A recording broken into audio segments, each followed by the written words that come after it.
Episode 94 of LightsThunderAction is dazed and confused for so long that it's true. The Kingman cometh back to the MCU. All the SDCC news has made us lose it. Let's jump right in now, monkeys, hit the music. Welcome to LTA with TCR and JRB. This is where the fun begins. You're just not thinking fourth dimensional. Flourish. Peter 3. Nom nom. I'm vengeance. What? Did we just become best friends? Yup. I love you guys. Hold on to your butts. If we find out you have personalized license plates, you die. Dude, I almost had you. To that I say, all right.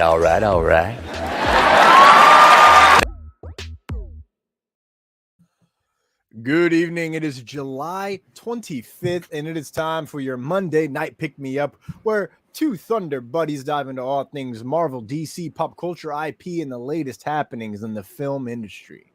On tonight's show, Thomas and I are going to be recapping all the most exciting news from San Diego Comic-Con. And then we're going to be reviewing one of Thomas's favorite movies, Dazed and Confused. But before we get to all of that, and we also have a very special feature that we're going to be playing at some point during our show tonight.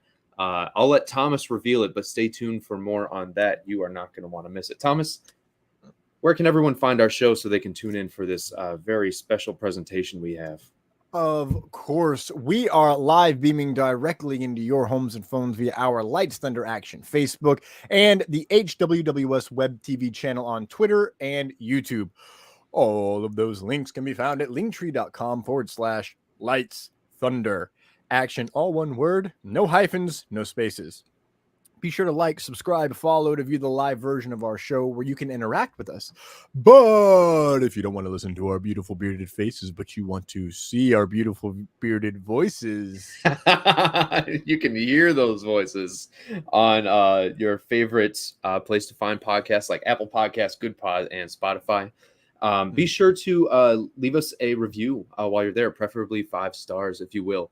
But follow and subscribe and ask us a question in that review, and we'll answer it right here on the show. these are truths. These are truths. JRB, how you doing, big guy? I'm doing great, man. I am still trying to recover from all of the awesome stuff we got at Comic-Con this weekend. It feels like every day they were just pumping out more news for things for us to get excited about. Even outside of just like the Marvel realm where I love to live, there's a lot of really fun IP being messed with in the movie industry right now. And yeah, I'm really excited to talk about it. You, on the other hand, decided to get out of your hole and get some sun while I stayed inside and followed the news like a good little nerd. You are looking tan, my man. How you feeling? Oh, yeah, I'm so tan, but in like 2 places, my forehead and my shoulders. Yeah, while everybody was, while everybody else was missing the DC panel in one way, I was missing the DC panel by not being on my phone.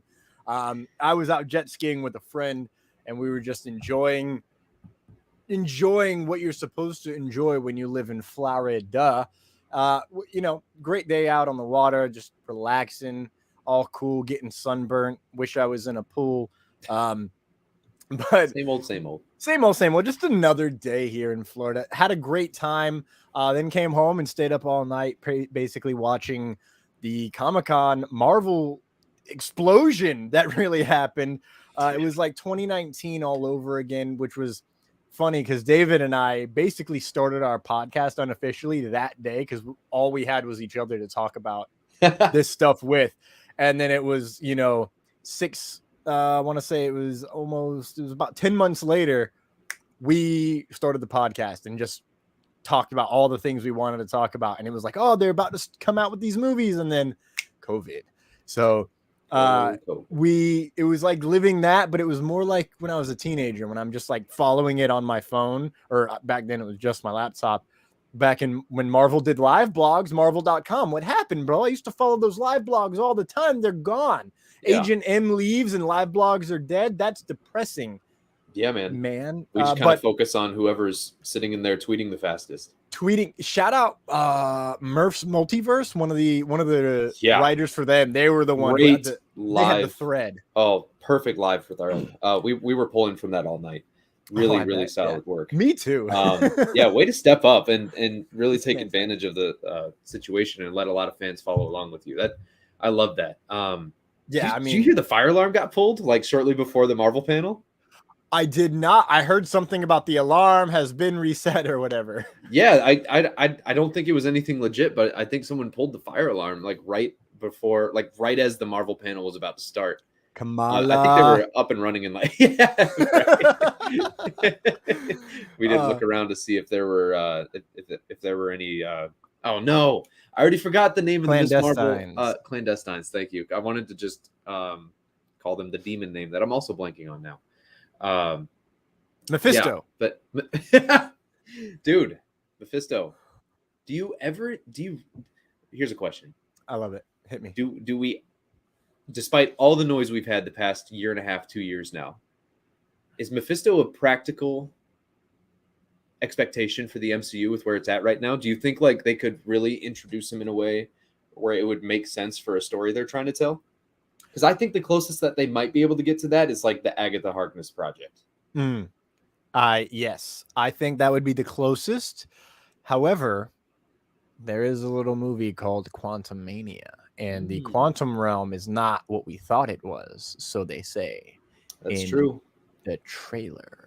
That's very true. We still have no idea what the quantum realm holds. Have you here's a question for you before we really dive in. I mean, we're basically already in the San Diego Comic-Con section of the show. Let's be real.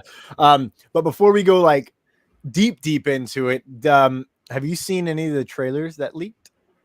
Yes. Yeah. So I just watched the Guardians 3 trailer today. I was able to catch it before it got pulled down. Really horrible angle. So I didn't really see a lot of the screen, but I could see faces and you could hear it. Yeah, literally, yeah. With someone's shoulder cut in half the screen, you know. But yeah, the audio was clear as day. Man, I'm really excited to see the High Evolutionary in Guardians 3. It seems like that's going to be pretty awesome. But yeah, so I saw the Guardians 3 one. I still haven't seen the Ant-Man one anywhere, but I've read like 5 different people's descriptions on it at this point. So I feel like I have a decent idea. I just really want to hear the tone of their conversation because it was hard to hear in the video that I watched. Yeah. It was so hard to hear. For those of you who don't know, it was talking like this, like very low and scarily controlled. And then it's like, I don't know who you are, but I'm an Avenger. And he goes, "You're an Avenger. Have I killed you before?"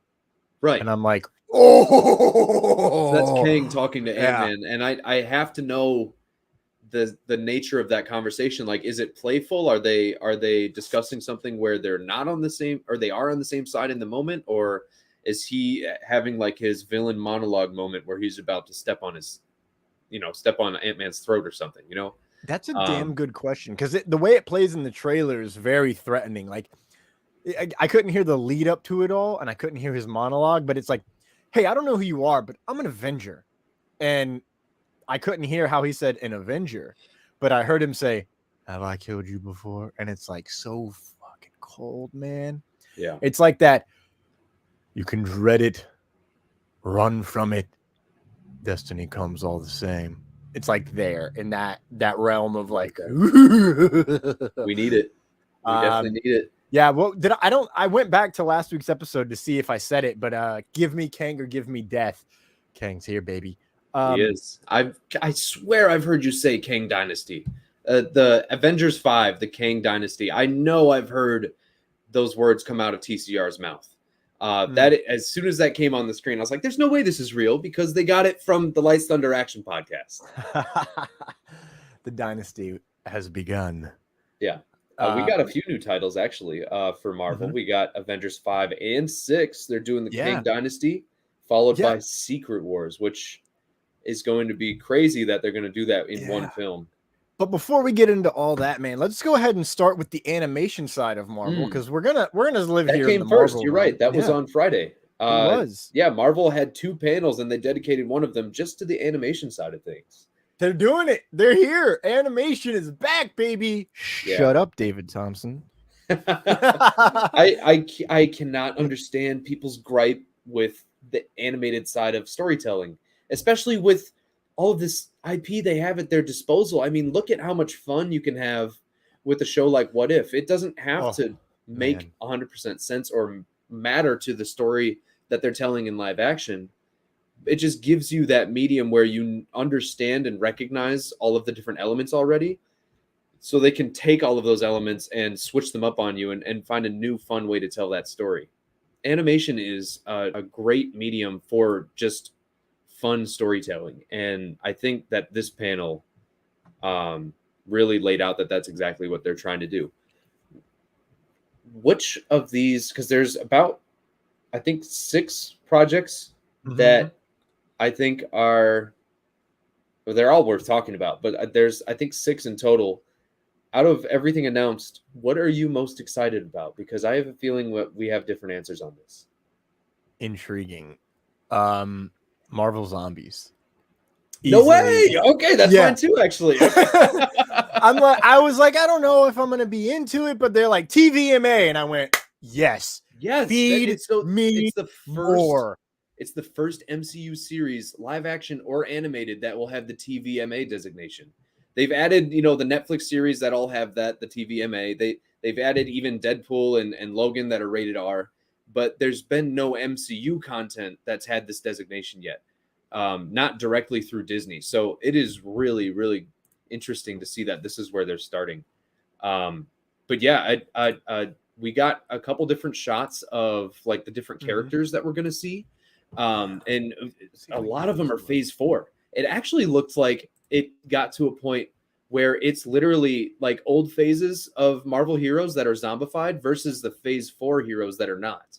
So you'll see here, we've got, it looks like Abomination, but then there's a bigger guy behind him who looks like a Super Skrull maybe. But you also got Cap, who is severed in half, just like he was in What If, which is kind of intriguing.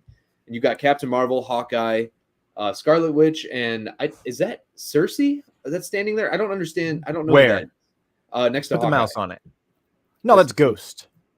Ghost. Wow. Yeah. Oh, zombie Ghost is going to be crazy. I did not realize that's her. You mentioned it's weird that I think this is straight up out of that universe of What If, because of Cap, because of the animation, and because of the way Wanda looks, and her pants are torn in a very similar manner. Yeah, you're right. I think these are all. This points out Icarus. I don't see Icarus here. There's another photo somewhere that has Icarus, and it's like a much larger amount of character. Oh, okay. So this is probably just the only image they got a hold of. But anyway, the phase 4 heroes, dude. You've got Yelena and you've got Red Guardian over here. You have Shang-Chi and Katie.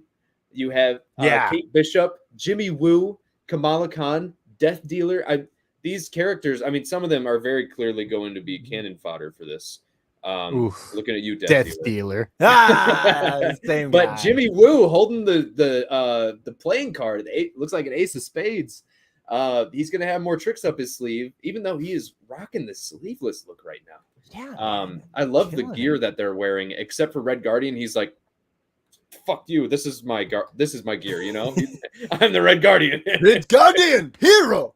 Same with Death Dealer, but this is Kamala is so minimalist right now, and I'm loving it. And then you have this band of Skrulls that are like all zombie hunters, apparently. Maybe, I don't know. Do you think they can disguise themselves as zombies? Oh my god, yo, you're probably right, man. That would be dope if they're like pretending to be zombies to like infiltrate places and get people across, or like to get people across like zombie territory. But then this is probably the most intriguing part is you have this death squad of widows, but then this one on the left over here has a shield emblem on her shoulder. And some people think that might be Mockingbird. Interesting. You know what I really like is the one with the afro. Tell me that's not Misty Knight, right? That's her name from from Iron Fist. Yeah, you're right. That does look like Misty Knight, man. That would be crazy. Right? I think she's wearing the same Widow belt. Oh, maybe she's not. Because her left arm, when I've seen a up you're closer right. version, The left arm looks so robotic. looks like a robot. That's the only thing that. There's that Icarus image. You found it? Cow. Yep, here it is. Yes. Right, okay. Oh, so he's gold underneath. Oh, that's crazy. Yeah. If you look, he's like in certain places, he's just empty air. I did not catch this image. That is amazing. Yeah. So wow. So of course, because it's not flesh and bone underneath. It's the workings of a celestial. So like it's just gold plating and oh man. Wow, that's wild. There's another image that has a Koye in the front as well. Ooh. Yes. I love that. I can't wait for more Koye. Of that, that original. Did she sacrifice herself in that What If episode? She did. She sure did. This image right here. There's in that dead open center is a Koye. Oh, I wonder why she's not in this one. Maybe they hadn't panned over to her yet. Yeah, but who is this in the back? Is this like a Super Scroll? It could be. It could be Giant Man. It could be Wasp. There's a lot of different characters. Paul Rudd's head is in a jar. So, okay, better question. I think this is a question for everybody. Okay. Is this TVMA Marvel Zombies a direct continuation of the What If episode we got? Or is it going to be a clean slate zombie story? Like, is it going to be that Hank Pym accidentally zombified the world because he went to the quantum realm? Or is it going to be its own thing? Yeah, I'm gonna go with a continuation based on the specific stuff. I mean, Cap being sliced in half the way he is zombified, Hawkeye being laced with arrows. If I'm not mistaken, that's what he looked like last time. Yep, Scarlet Witch out there looking exactly the same way. What creeps me out is this Captain Marvel, right? But if you think about it, they're gonna be in Wakanda, because that's where that last episode ended, right? Well, zombie Thanos would eventually have to bring in Captain Marvel to take him on, right? Because it's Thanos, B, he's got 6 of the Infinity Stones. And it just feels so right. And plenty of people wanted that story to continue anyway. Like, out of all the What If episodes we got, the Marvel Zombies episode had the most potential to keep building as a story and as its own universe. So it would make sense if it's that, because we saw, who was it? Spider-Man and Ant-Man's head in a jar. And was it just the two of them by the end of the episode? They were heading to Wakanda. Was it just the two of them left in the Quinjet? I don't remember, but like it was a very small crew, and they were going to a Wakanda that would have a zombified Thanos. You're right. That could be Cole Obsidian in the back then. Yes, thank you. That's his damn name. That could be one of the Black Order, one of Thanos' children. Yeah. One of the interesting. Idiots. Yeah, it could be him, because that's right when they're showing up, right? Mm-hmm. Okay. Cool. Mm-hmm. Well, so Marvel Zombies. Wait, what'd you call him? What's his name? Cole Obsidian. Cole Obsidian. I guess that is his name. Yeah. It was his name in the movie. It was Black Dwarf in the comics, I think. Black Dwarf. That was the name I was thinking of. I was like, wait, they gave him a different name for the movie, I think. But yeah, so Marvel Zombies, I'm glad that we did connect on that one, because I'm very excited to see what lengths, like how they're going to push that boundary where it necessitates the TVMA, because to already know that it's going to have that designation, and it's not something that's decided, after it's made and they're like, oh, we have to, make sure people know this is pretty mature. Like, they're going into it saying, we're not going to really draw a line right now. We're going to go a lot further than we usually do. So I'll be interested to see what direction that would be in, whether it's like in terms of language, or if it's more of like a blood and gore type thing. Maybe that's why they're leading on the animated style, so they can maybe have an easier time communicating that to the audience. But yeah, Marvel Zombies, that is Marvel Studios' first TVMA project on Disney Plus and in the mainline MCU. Yeah, so far. Let's swing that. What did you think of I Am Groot trailer? I think it looks really fun. The quality of it looks a lot better than I was expecting. I didn't really expect the Groot animation to be on the same level as like the cinematic one. I thought it was going to be not dumbed down, but like just you would be able to tell it's TV. I really don't see that with that trailer, so I think that's pretty cool. It kind of reminds me of I love the little stop motion little creatures that they're using as like for the plot. I think that's very creative. And I'm really excited to see like what worlds he visits. I think I saw James Gunn confirm on Twitter yesterday that it's not going to be in the main MCU timeline. It's not 616. Yeah, it's just its own little side quest. I like that. We need more of that because I'm tired of people saying it has to follow all these rules. It has to meet all these standards. It has to make sense in all these different ways. No, I just want to watch Groot just do his own thing. You know, I don't need that to make sense in terms of, oh, where was Star-Lord at, during this, and this, or, isn't Thanos in the middle of dominating, the Nova Corps while this is happening? Like, what's going on? I don't want to have to make room for those questions, Yeah. And so I Am Groot is a really cool way to kind of dodge that.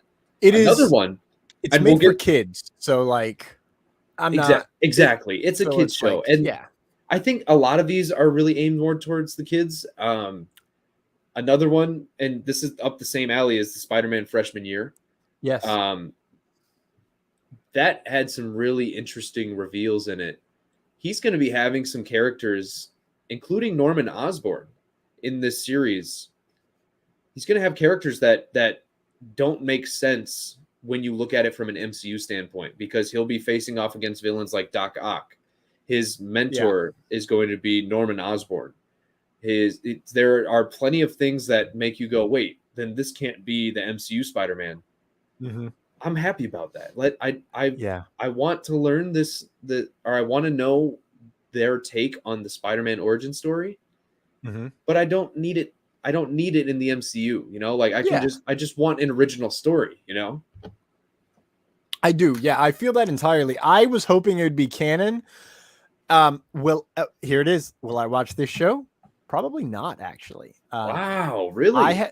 I've seen, let me put it like this. I have seen Spider-Man shows for the last 23 years.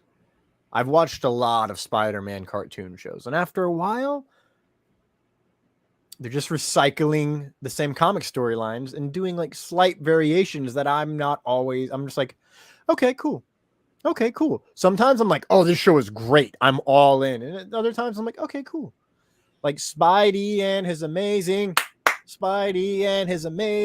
friends. That show, fantastic. First off, Fall Out Boy does the intro, and I'm all in on that, and it really hooks you. But it's a really good show, teaching you great morals, and it's Spider-Man at his best, like as a character.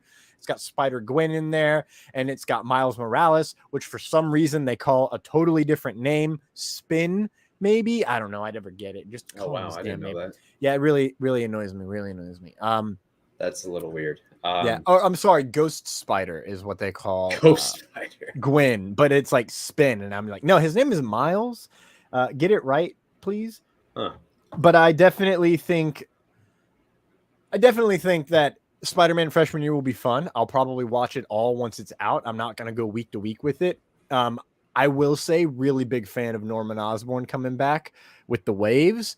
Give me Giancarlo Esposito.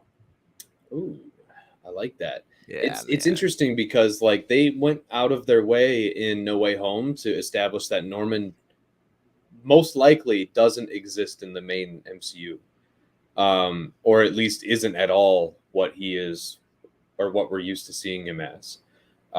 So at least Oscorp's not a thing. It seemed like he looked for Harry and he wasn't around either. So I mean, to have that happen just in December and then now have this, it's like, what are they doing? And then they went as far to say that there will also be a second season of this show called Spider-Man Sophomore Year. And now, we're thinking, okay, well, we've already met Tom Holland's Peter Parker in his sophomore year. Yeah. So now we're really going to get to a point where we're overlapping with time we've already learned about. And I don't think that's what they're going to try to do. I think it's just going to be its own thing. Yeah, it's definitely going to be its own thing. It's not going to. Once they said Norman Osborn is, and they have an exact graphic Mm-hmm. image that looks the same way as Spider-Man Civil War. I mean, Yeah, where Captain Tony's America in his Civil living War. room. So Yes. it's the It's same almost thing. infuriating. It's like that's so similar. You know, you just took one guy out and put another guy in. But I'm excited to see something like that again, though. I understand the way they're like, hey, we can only play with all of the Spider-Man characters when we do an animated show. So when we do an animated show, we're playing fucking Spider-Man, dude. So I have zero qualms with them doing what they're doing. What If season 2? I'll watch it. I'm not too like Should have been part of season 1, so yeah, I'll watch it. Wow. Okay. Jesus Christ. What about X-Men Remember when we thought 97? it was going to be like 20 episodes? Yeah, X-Men 97. That's another one that was already renewed for another season. Yeah. So that was a little anything, surprising. Yeah, I don't really have anything to say. Like, cool. I'll watch it. I read that they're going to add some more characters like Oh. Cable and Nightcrawler and Bishop, but like I was kind of expecting them to do that because like why else are we doing this? You know, Yeah. So I'm gonna watch that for sure, but I don't really have any thoughts on it right now. It's just X-Men, yay! Hurry up and get here, you know. All right, we are at 30 minutes in this show. Yeah. So we're not doing too bad. However, once we hit the multiverse saga of everything, we might drag ass. So do you want to jump into DC real fast and then come back? Let's do that. Let's take a break from Marvel and look at the very I don't want to say scarce, but decrepit. we didn't get a lot from DC from Comic-Con. I mean, I will say that The Rock kept his promise and Black Adam did put on a show. Doesn't he always? Was that all they planned on doing? Because we got a Shazam Fury of the Gods trailer. Mm-hmm. Matches the tone of the first movie perfectly, so I'm really happy about that.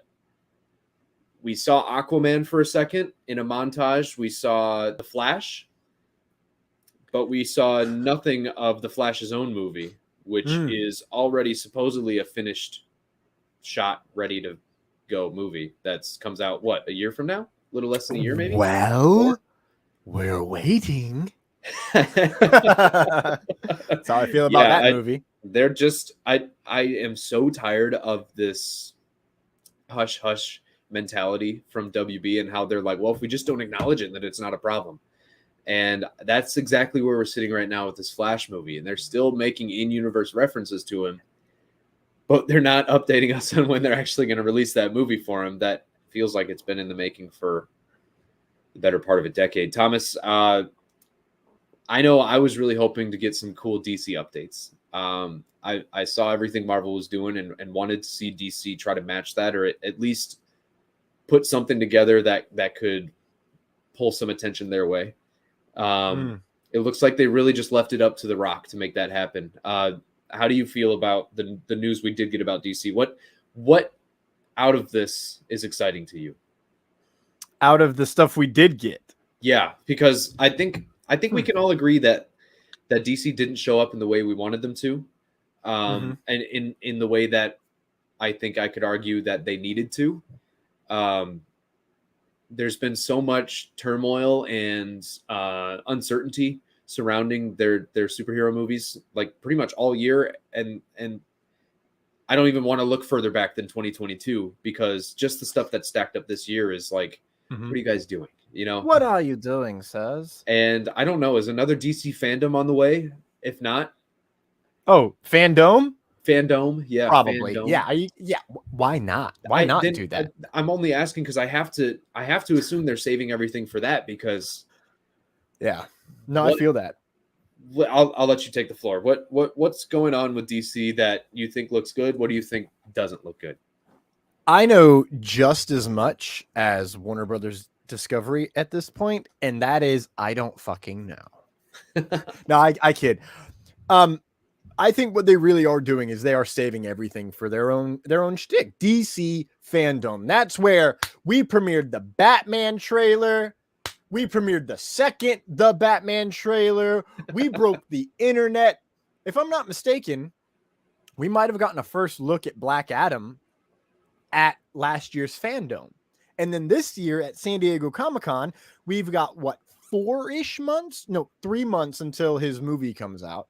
Yeah. I think it's October 21st, right? Give or Yeah, take. I think so. So Yes, right October about 3 months away. 21st. Oh man, yeah, like he premiered that trailer like a month almost to the day of 3 months to the day almost as it comes out. So the fact that he came out and did that, as well as all the other stuff we've learned at Fandom leading into SDCC, and the little bits of stuff we learned at Fandom that we didn't get at SDCC, really feels like they're saving some of their stuff. These, when does Shazam Fury of the Gods come out? Did they drop it? They dropped the date, right? Yeah, I think it's early 2023. Okay. So I think that they are pushing these two characters right now because that is the universe that they're building. Oh, you said, oh. It's actually December 21st. It's this year. Are you fracking kidding me? As of 3 days ago, yeah, it's December 21st. So 2 months later to the day. Wow. So how closely do you think Black Adam's actually going to connect to that story? I think it's the other way around. I think Shazam is going to connect to Black Adam. Love it. And I'm very excited to see what happens.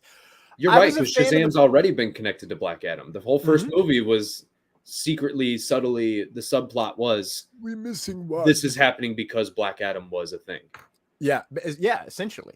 What I love about what DC's doing is they're not showing all this right now. They're like, these are what we have this year.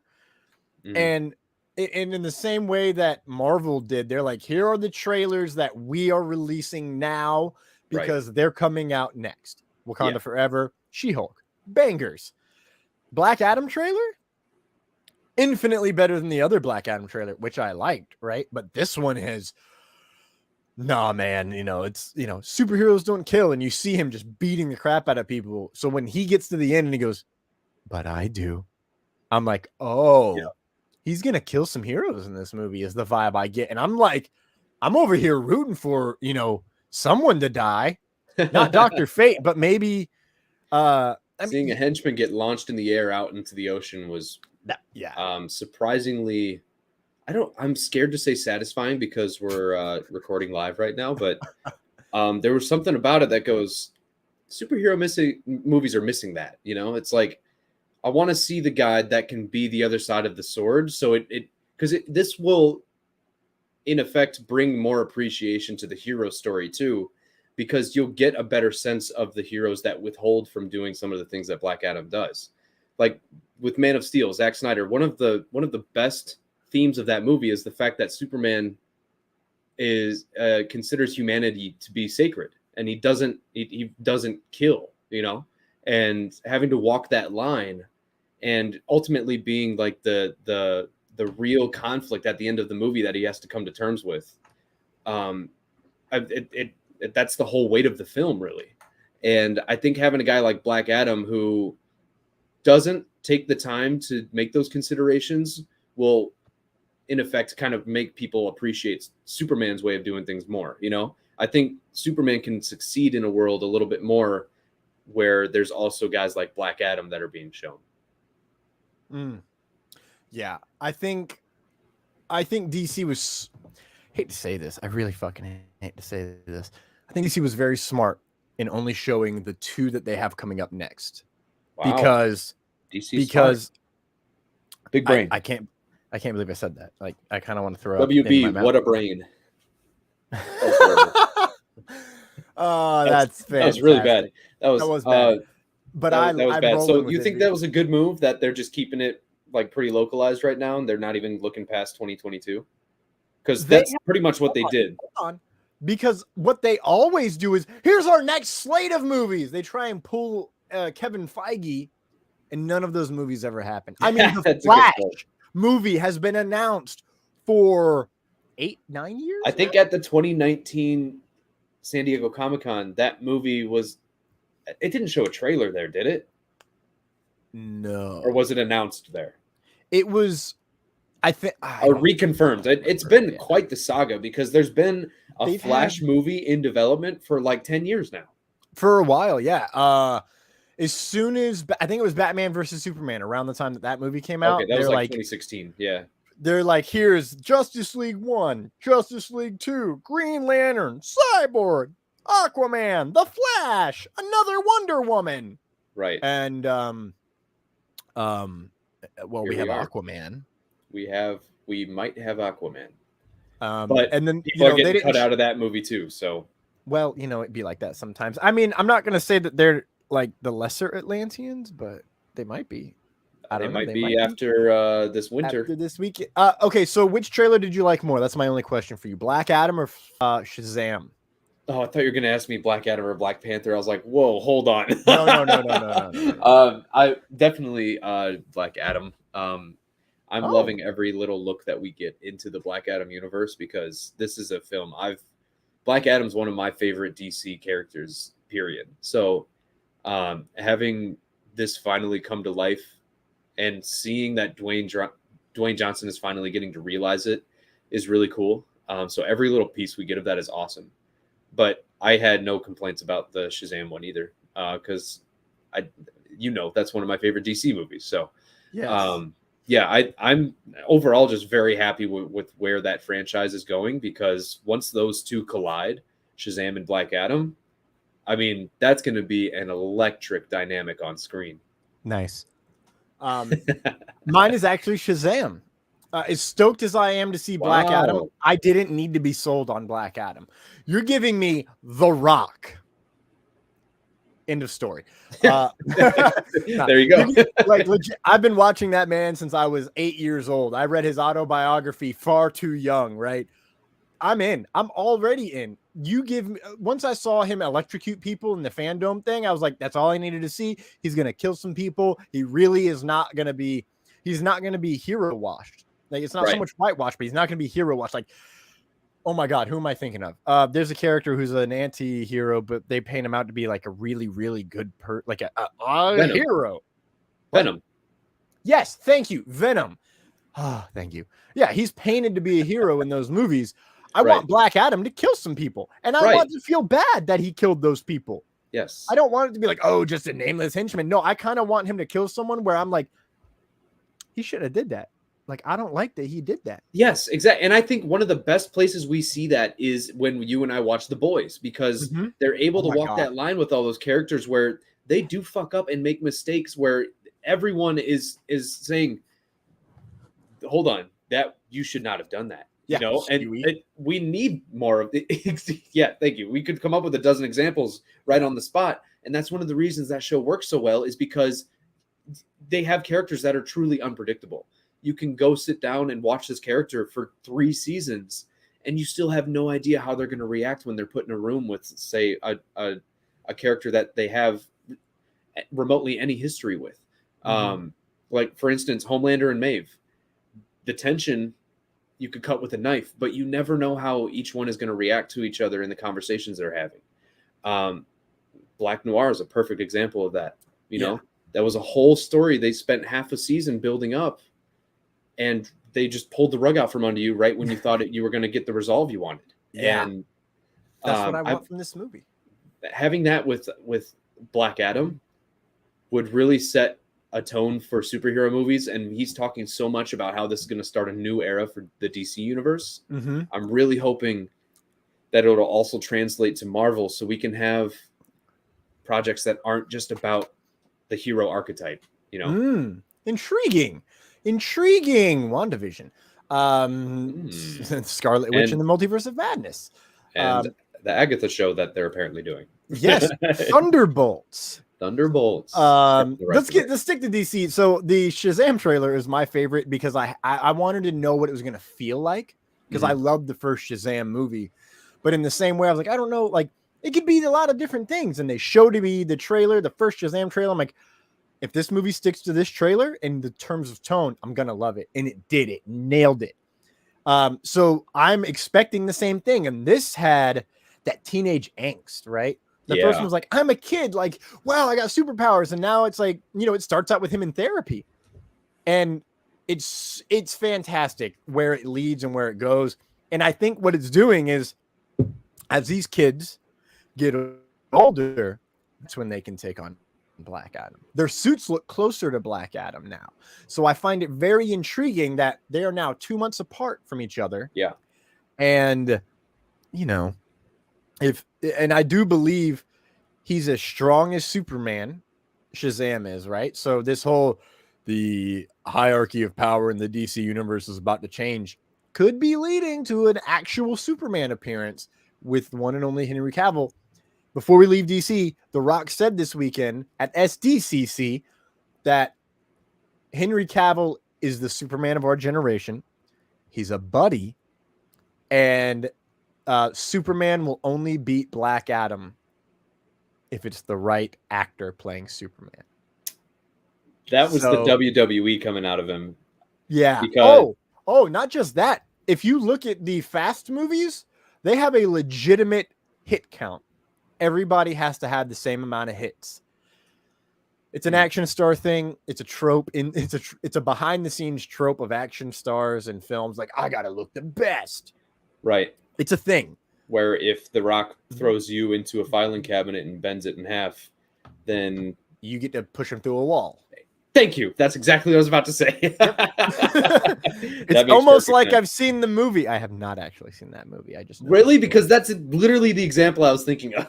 Yep. Well, I mean, it was in the trailer, so and then I read the stories. But that wraps up for DC. I don't know how long we're gonna take here on Marvel. How long do you think we're gonna take on Dazed and Confused, my guy? I mean, that's up to you. I mean, it's one of your favorite movies of all time. It is, man, but I kind of want to hear what you think because it's so ingrained into my DNA. I do have a couple thoughts on it, but I think we're good to save that to the end. I think if we block off a solid 15, 20 minutes at the most. I think we can make that. I think we can make that work. You know what I'm saying? It'll be all right. Love it. But we do have to make quite a bit of room for all this Marvel talk. Yeah, let's just jump right on in. Let's not even scoot around the bush. Let's hop right into Phase 4. Excuse me, wrongo. Hey, did you hear? Phase 4 is going to be over by the end of this year. What? No fucking how? How is that even possible? There's nothing in Phase 4. Phase 4 has no direction. Phase 4 has no direction, and it's almost done. That means Phase 4 has a direction. I would love to hear your thoughts on this, but that means, in my opinion, Wakanda Forever is going to have some huge implications by the end of the film. And it's going to set up much more than just a Black Panther 3.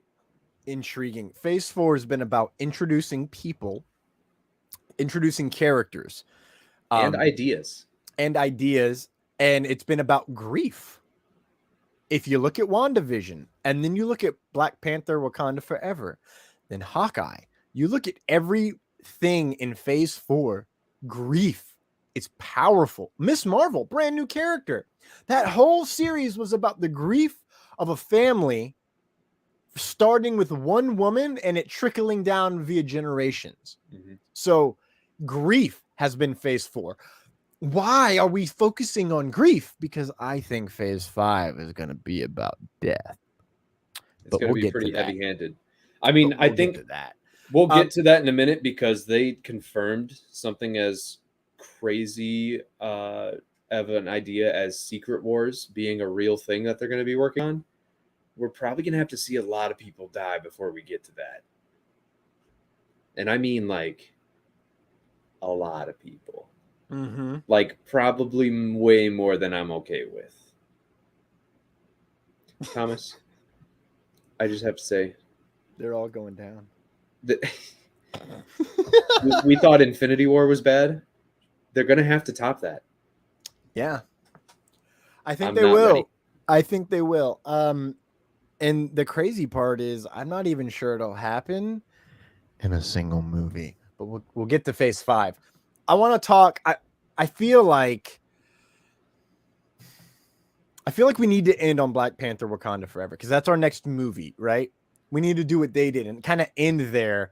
Because and it also caps off that whole saga of sequels that we're in right now too. Yeah, because after that, after Black Panther, we have 2 more sequels. That's true because we have the Marvels and then we have Quantumania. You're right; it's not the end of it. We're going to have 2 more really big ones, actually. But I do think it changes the vibe of the sequels too, right? Exactly. Right. Like Quantum Mania, it's a sequel, but it's also it's carrying forward with a huge implication that was set up in Loki. And it has Yes. since only been teased very lightly. We talked about that last week. Yeah. Ramatut. Ramatut, dude. Yeah, Kang is coming. The Kang Dynasty. And then the Marvels. I mean, that's like a culmination of like 6 different stories at this point. So that's going to be like a mini Avengers movie, if we really think about it. And not even if we really think about it. I feel like everyone's saying that right now, because the Marvels has like literally like 4 different storylines feeding right into it, where we're going to have to get a lot of resolve in that. And I don't think we're going to get all of it. I think it's going to set up something even more grand. Oh, yeah. Baby. So yeah, let's dive into Phase 5. Hello. There Which we is go. it's 2 years long, by the way. That's 2 it. years And long, man. it's 2 years. Not even. And then we jump right it's into actually, the next one. It's actually It's not less than even 2 years. It is a year and 3 I think months, it'll be 4 like months. I think it'll be 2 years by the time we actually get to the first Phase 6 project, which, by the way, probably my Yes. biggest gripe with SDCC No, weekend. it won't be. No. February 23 to November 24 is not 2 years. November of 24. This is what I was going to bring up. Fantastic Four has been delayed. And now, instead of being Phase 5, it's going even further back, and it'll be the beginning of Phase 6, which begs the question, is this movie going to be so important that it's going to kick off its own phase of movies? Yes. And they're going to be the ones trekking through this entire phase? Or does the Fantastic Four not matter nearly as much as we think it does? I definitely think it's the former. Because I feel like there are 2 conflicting ideas out there about who the main villain of this saga, the Multiverse saga, really is. It's been said it's Kang by Feige himself. But as soon as you say the word Secret Wars, Doom comes to mind. And to be dead honest with you, Kang and Doom have some history with each other. Kang hates Doom because people have called Doom the greatest villain of all time inside the Marvel universe and Marvel Comics. And there's an entire one-shot of Kang taking a guy all the way through time for millennia just to hunt and kill. And then he did a couple things and he's like, wow, no, Kang is the greatest villain of all time. And Doom is nothing compared to him because Doom is tiny, minuscule in his vision and viewpoint. And Kang will let everybody die because he knows that he can just get new people in a new time, new followers. So it could very well be that in this multiverse saga, Phase 5 is all about Kang and Phase 6 is all about Doom. Ooh. And somehow they come to clash. It's as if the Kang dynasty is about Kang winning and Secret Wars is about Doom winning. However, as a Kang stan, I'm going to say indiscriminately, violently, that Doom is doomed versus Kang. And I truly think, because I don't know if you know this, Kang is a Richards. Right? Yes. So how important is the Fantastic Four with Kang? Well, he debuted in the Fantastic Four in the 60s. Bloodline, baby. Oh, that's a good one. Yeah. Shout out WWE and the Usos and Roman Reigns, Uso baby. bros. The bloodline. But Phase, we'll get to the Fantastic Four, but I think the Fantastic Four are pivotal because I think Kang trapped the Fantastic Four somewhere. Oh, I really do. That's part of his sacred timeline maintenance is that the Fantastic Four have to be removed from that timeline in order for his plan to work. I like that. Yes. Quantum Realm is the perfect place to store them. Yeah, I think they'll Well, probably run into something worse before them, though. it's either that or pulling the strings to get them stuck in the Phantom Zone. Oh my God, that's the wrong universe. Hold on, the negative zone. We got there. We got there. I'm so sorry, everyone. Annihilus. You think we'll see Annihilus? I would love to see Annihilus. I think we will see Annihilus. I don't think in Fantastic Four. I think Secret War would be when we get Annihilus. Yeah. Oh no, I don't think it'll be immediately. But like, do you think that's a character that they would want to play with eventually? Because eventually, fuck yeah, I absolutely think they yeah. would at some point in time, because there's so much you can do with it. Like if you wanted to create a big bad of villains, Annihilus is on there. Annihilus might be leading them. Annihilus would be the one you don't want on there because it'll kill everybody else and take over their bodies like a Borg. But I truly do. Let's just dive into Phase 5 because we can't jump around like this. We keep really quick. Ant-Man and the Quantum Mania, February 17th, 2023. Secret Invasion, spring 2023. So close. Guardians Volume 3 will be May 5th, 23. Echo is summer 23. Loki Season 2, summer 23. The Marvels, July 28, 2023. Blade, officially a Halloween almost film, depressing, November 3rd, 2023. Ironheart, fall 23. Agatha, Coven of Chaos, a new title, winter 23. Daredevil, Born Again, 18 episodes, spring 24. Captain America, New World Order, May 3rd, 24. And after 4 fucking years of Thomas calling this shot from episode 3 of Lights Thunder Action, the Thunderbolts will finally debut July 26, 2024. Oh, it's about goddamn time.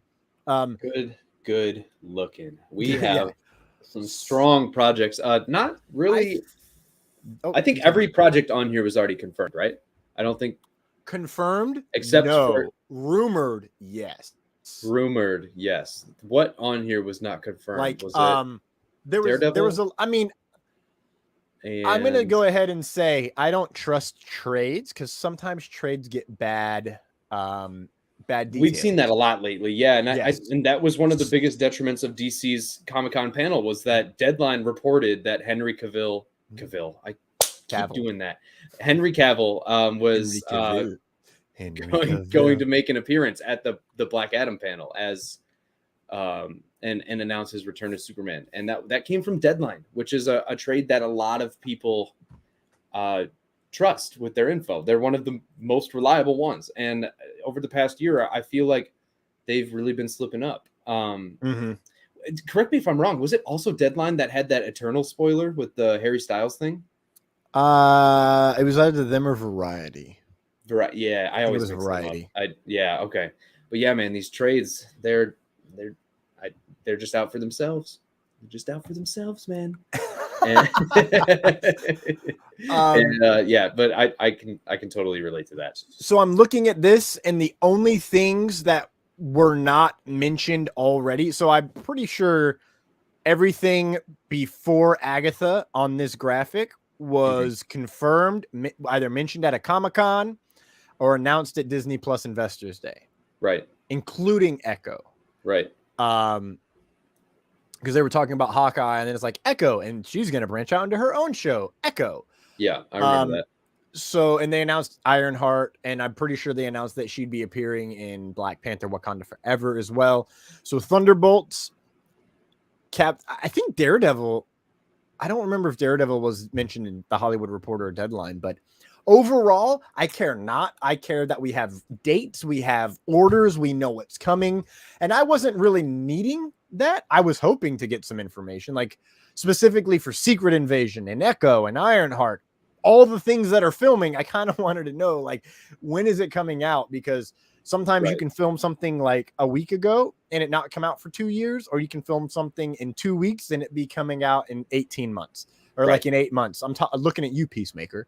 So let's dive into some of these. Okay, so I feel like we should save Quantum Mania till right before Phase 4 or Phase 6 because it very well ties in with the Kang of it all. And that's interesting because it's opening. Phase 5 is opening with Quantum Mania. So right off the bat, we're meeting Kang the Conqueror again. And who knows how many versions we'll meet of him. Probably just one in this movie, but there could be multiple.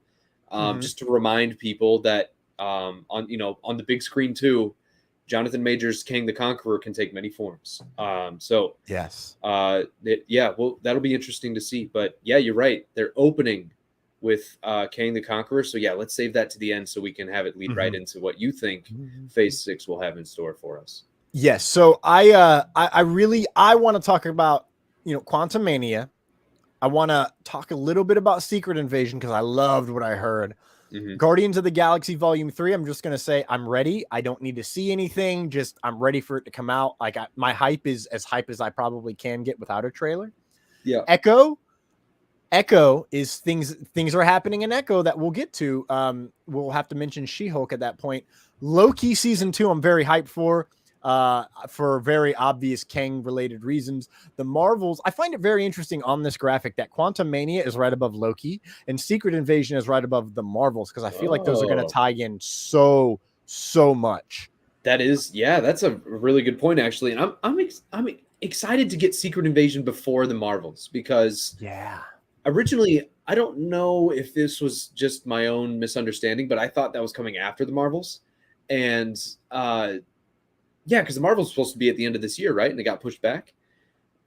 Yes. I think it was supposed to be that November spot that Black Panther took, but I'm personally between those two really looking forward more towards Secret Invasion because I love that story of the Skrulls that they're telling, and I can't wait for more Skrulls to pop up and be like, it's me, like kind of like Loki when he was the snake, It's like, you thought I was Hawkeye this whole time? I've been the Skrull for 12 years.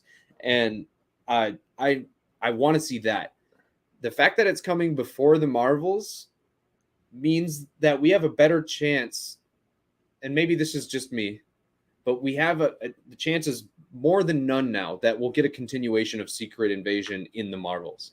That whatever happens in Secret Invasion will be at least touched on or further developed in the Marvels, where we'll get to see that story further unfold on the big screen rather than just set up something for Disney Plus. So, I'm very, very excited for that connection. Yeah, I like that a lot too. So let's do some brain math. If it's 6 episodes long and it starts in spring, what defines spring? Please tell me. I would say anything before April. I would say mid-April and earlier can be considered spring. If you're going to start it after April 15th, the majority of that show is playing in the summertime. So I would have to say that'd be a summer show. Well, I think that's just debuting though, right? Debuting in spring? Yeah. To run into, because how they've got it laid out is spring into May, summer into July. So it looks like we could have 2 MCU shows, Echo and Loki Season 2, running simultaneously. Then Echo, that they cannot have multiple Marvel shows running at the same time. There's no way they'll do that. I have to believe that there will at least be a 1-week buffer like there was with what was it? Was it WandaVision and Winter Soldier?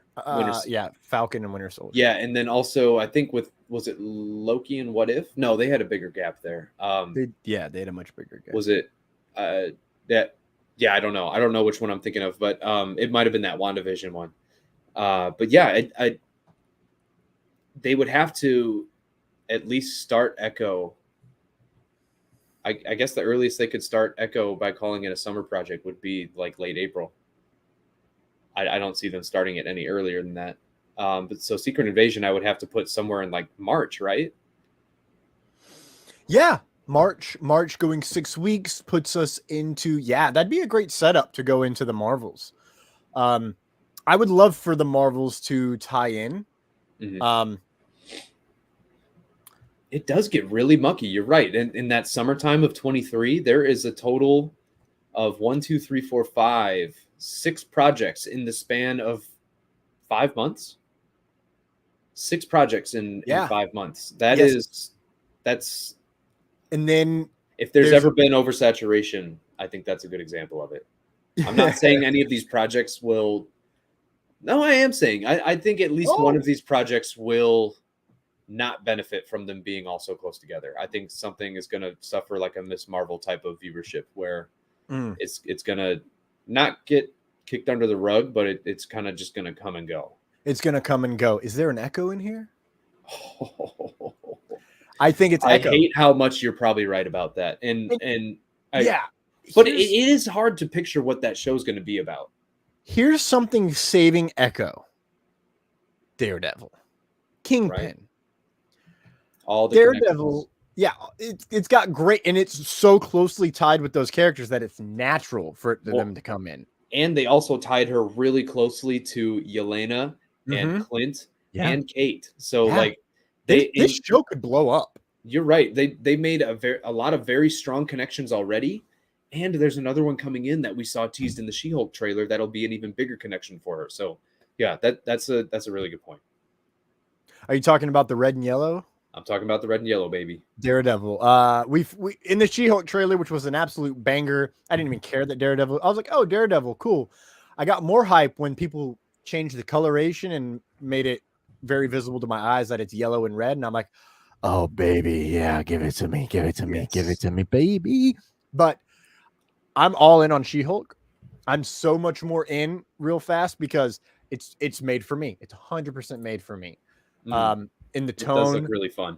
In the tone, the way it's gonna go, the way she's just like so easily going through this, and you know, Smart Hulk is like, yeah, I struggle. Look at that. Look at that red and yellow, man. That's the best. I'm very excited about the yellow. Yeah, me too. And the best part is it's like the same exact suit, just with red and yellow instead. Right. Like I'm excited to see if there's going to be like a story beat that explains why there's yellow now, or if it's just going to be like, we wanted to make it look different than the Netflix shit. You know? I mean, in all honesty, if people want you to be, if you want to see yourself as a hero, if you want people to see you as a hero, you can't be wearing red and black all the time. Take that, Deadpool. But like, you know, in the same way, it's got to be brighter. You know, it's got to be a little bit brighter, especially in the light.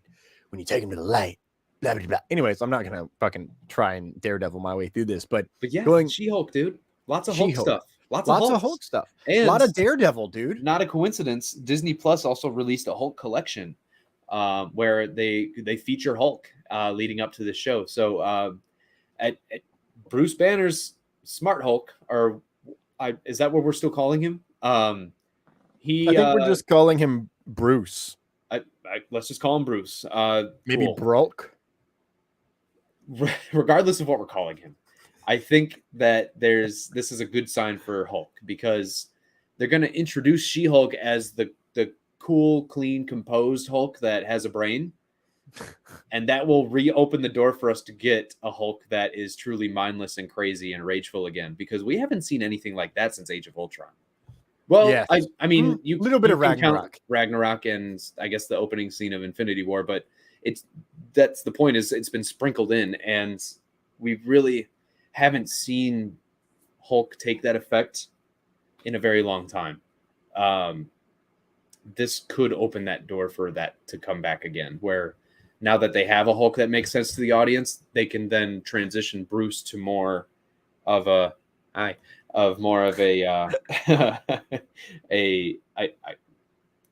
mindless goon, I guess, if you want to call it that, because I do want them to eventually build up to something like a Maestro storyline for Bruce Banner. I don't know how they're going to get there at this point. Mm-hmm. I don't know what's going to cause Hulk to leave Earth again. Could be something like Kang Dynasty, Secret Wars. I don't know. But I would love to see Bruce transition back into Hulk, you know, and not a copy of what Jennifer Walters is going to be doing. Yeah, not Bruce Banner in the Hulk body. Yes. It was fun for a little while. I just don't want it to be the only thing we get. No, I feel that. I feel that entirely. I like him. I like the way he is. His arm seems to be fixed in one section, but that could be... It could be flashback. You know, it could be flashback. And that's kind of where I'm thinking, is we're going to get some flashbacks, some current stuff. We'll see what goes on. Maybe she gives him blood and gets, you know, they do a reverse blood transfusion thing twice. Maybe he gives her blood to save her life, and then she gives him blood to like boost his arm. I don't know. We'll figure it out later on. Maybe he's only in this show in a flashback capacity as well. Yeah, you're right. We don't know if he'll show up present day or not, do we? We only know that Abomination Emil Blonsky is going to be in there. I said Abomination instead of Abomination. I'm sorry. The Abominable Snowman. Abominable Snow. Let's jump back to Phase 5. Thanks, Obama. Secret Invasion, I'm very excited for. I love that Kobe Smulders was the only one who showed up on stage. I know. Like, I Bold choice. love Robin Sparkles. You know what I'm saying? Oh yeah, we gotta love Robin Let's Sparkles. go to the mall. I'm very excited about everything I heard. You know, it's just like the comic book. You'll never know who to trust. Beautiful. I love it. I kind of hope it doesn't end and it carries through the entire. I hope it's more than 6 episodes. Let me put it to you like this. Oh my God, I very much hope it's. If Daredevil gets 18, give me Secret Invasion until the Marvels come out. Yes, I won't complain. But let's look at this slate really fast. There's a lot going on here that I think really ties together. Quantumania, Loki, really tied. Secret Invasion, the Marvels really tied. Captain America, New World Order, and Thunderbolts pretty tied together right there, right? Yeah. I think Secret Invasion also really ties into Captain America New World Order. Yes. In a similar fashion. I have a theory to build on that. Oh, hit me, baby. I think some of the Congress members that we met in the Falcon and the Winter Soldier that Sam went up against at the end of the series, I think some of them are Skrulls. And I think that's why they have such a disregard for human life, is because they're not human. That's a theme we see pop up every once in a while in Phase 4. You want to talk about multiverse, you want to talk about Young Avengers. Another subplot is nobody gives a shit about humans right now. Agent Deaver. Agent Deaver. Thank you. That bitch.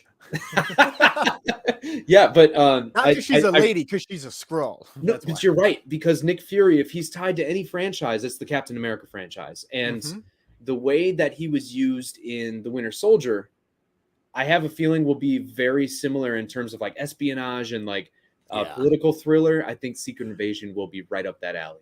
Yes. And I have a feeling that Captain America New World Order might utilize some of that as well. I love the fact that New World Order is just a couple of months before the Thunderbolts. Yeah, it's not far apart at all. What I think is we're going to come up with a threat, and Captain America, in the eyes of the public, in the image that has been built for him, there's going to be something that he's not able to do without compromising his own morals or going against something that he said, like in Falcon and Winter Soldier. And that's when they're going to have to turn and say, I told you we needed our own Captain America. And that's when they bring out the Thunderbolts. Because John Walker was that response that they wanted to have. And we saw it play out in the Falcon and Winter Soldier when he took that terrorist out by caving his chest in with his shield. Yes. And we saw how the public reacted to that and how things would go if everybody was on the up and up, if it was Captain America doing that. Oh, yeah. Now we'll get to see how it would play out if nobody is on the up and up and it's not Captain America, it's another super secret super soldier that is operating on behalf of the government, but not in the public eye. Yes. I think I like that you pointed out that those are only 2 months apart, because those, out of anything on this list, movie-wise, can connect the most by far. Oof, I have so many questions. Because we're skipping a good part of these. We can talk about Ironheart with Black Panther: Wakanda Forever, because I don't know what that series can be about without having seen the movie. Yeah. So I'm excited, but I'm like, oh, I gotta. It's like how the Marvels like Kamala Khan's gonna be in it. I'm like, cool. I will care about that specific plot point when I see Kamala Khan in her show. Now I'm like, I will see I'll care about the Ironheart series a lot more when I see the Wakanda Forever series or movie, because I'll have an understanding of the character as someone who does not know them from the comics, because they're newer characters, right? Yeah, it's a little strange. Like I'm still, I get the pull behind Ironheart, but like with her and with Echo and with a couple others, like it is weird how early on they're announcing these projects, because you're right. Like with someone like Riri Williams, if you don't have that comic knowledge of her, you're probably not going to care that much that there's a show coming around until they give you a reason to care. Yeah. That's connected to the story they're telling. Mm-hmm. And so her appearance in Black Panther, a really great development that can follow that movie coming out, is saying, oh, everyone loved Ironheart. Now she's getting her own show. Now we're going into this movie already knowing that. It just feels a little strange because we don't have a reason to care about her yet. And we don't know how she's connected to this Black Panther story.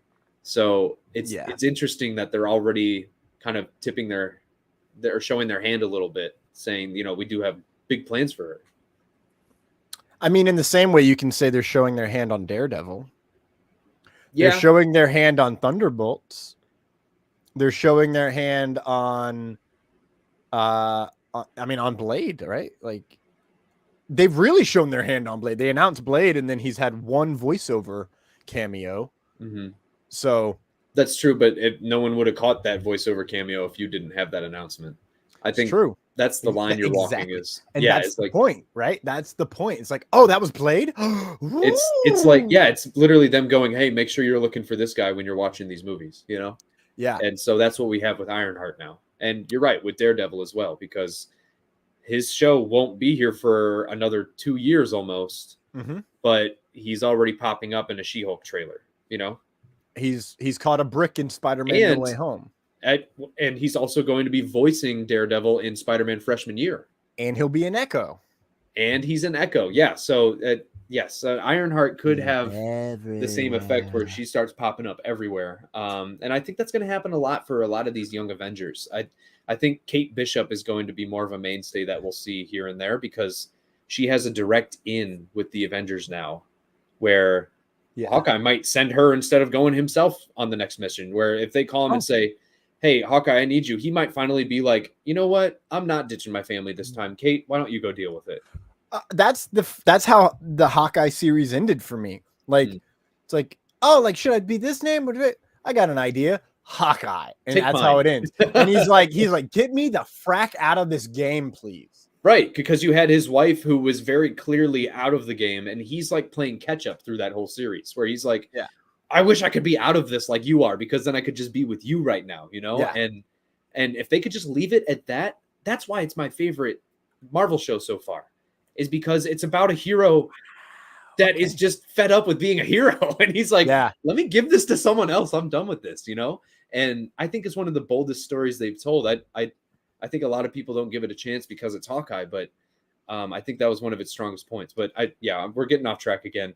Yeah, we are. That's the thing with all these Marvel titles is that they've announced so much that there's so many different things going on right now that I'm so tired of hearing that complaint about the direction of Phase 4, because look at everything we get to talk about right now. For real. In Phase 5, outside of Quantumania and Thunderbolts, because I know I want to talk about them a little bit in depth, what do you want to talk about that we haven't yet? Or that if we've covered it, we've covered it. We've covered pretty much everything I wanted to hit on this list. I do think that Loki season 2 is probably going to be more important than maybe 90% of this list. And that's because of the follow-up that we're going to get on Kang the Conqueror. So I would love to get your thoughts on that. But other than that, I think Guardians 3 is probably the one I want to hit the hardest. Let's hit Guardians 3 real quick. I would love to. First of all, I would like to know. So you did see at least some footage of that leaked trailer that was there, right? Yes, it was very powerful and emotional, even from a very emotional. Yeah. Like, we already knew the cast was feeling pretty, they were getting pretty teary-eyed about, parting ways with this franchise, because they've said very clearly, this is the last Guardians movie with this cast. Like, with James Gunn, like, this is the last, this is supposed to cap off this trilogy of Guardians movies, And so the trailer is already carrying a little extra weight. Not as much weight as the Black Panther one. My gosh, that was like, that was a thing of its own. But the Guardians 3 trailer, you can tell like there's a lot that they're going to be diving into, like the first two films, where we're really going to get a real dig into one of these characters. And it seems like it might be Rocket Raccoon this time, which was already a common theory and rumor around this movie. But we're getting Baby Rocket. We're getting Baby Rocket Raccoon, which we should have seen coming. Everything's getting babyfied.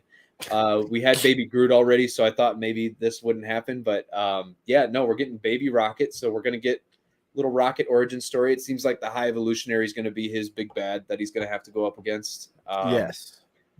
I have no idea how that's going to play out, but I'm so interested and excited because the actor who plays High Evolutionary, I can't pronounce his name.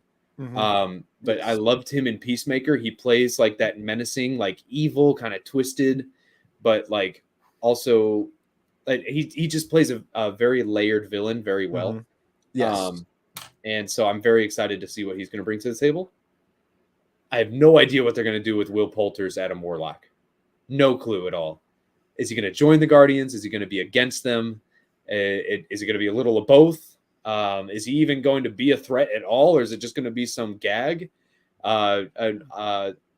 We really only saw one good shot of him in that trailer, and it was towards the end when it got a nice little pop from the audience Of Warlock, yeah. We only see a glimpse of him, and we did see his face. It does look like he has a stone on his forehead, which is interesting. Yes.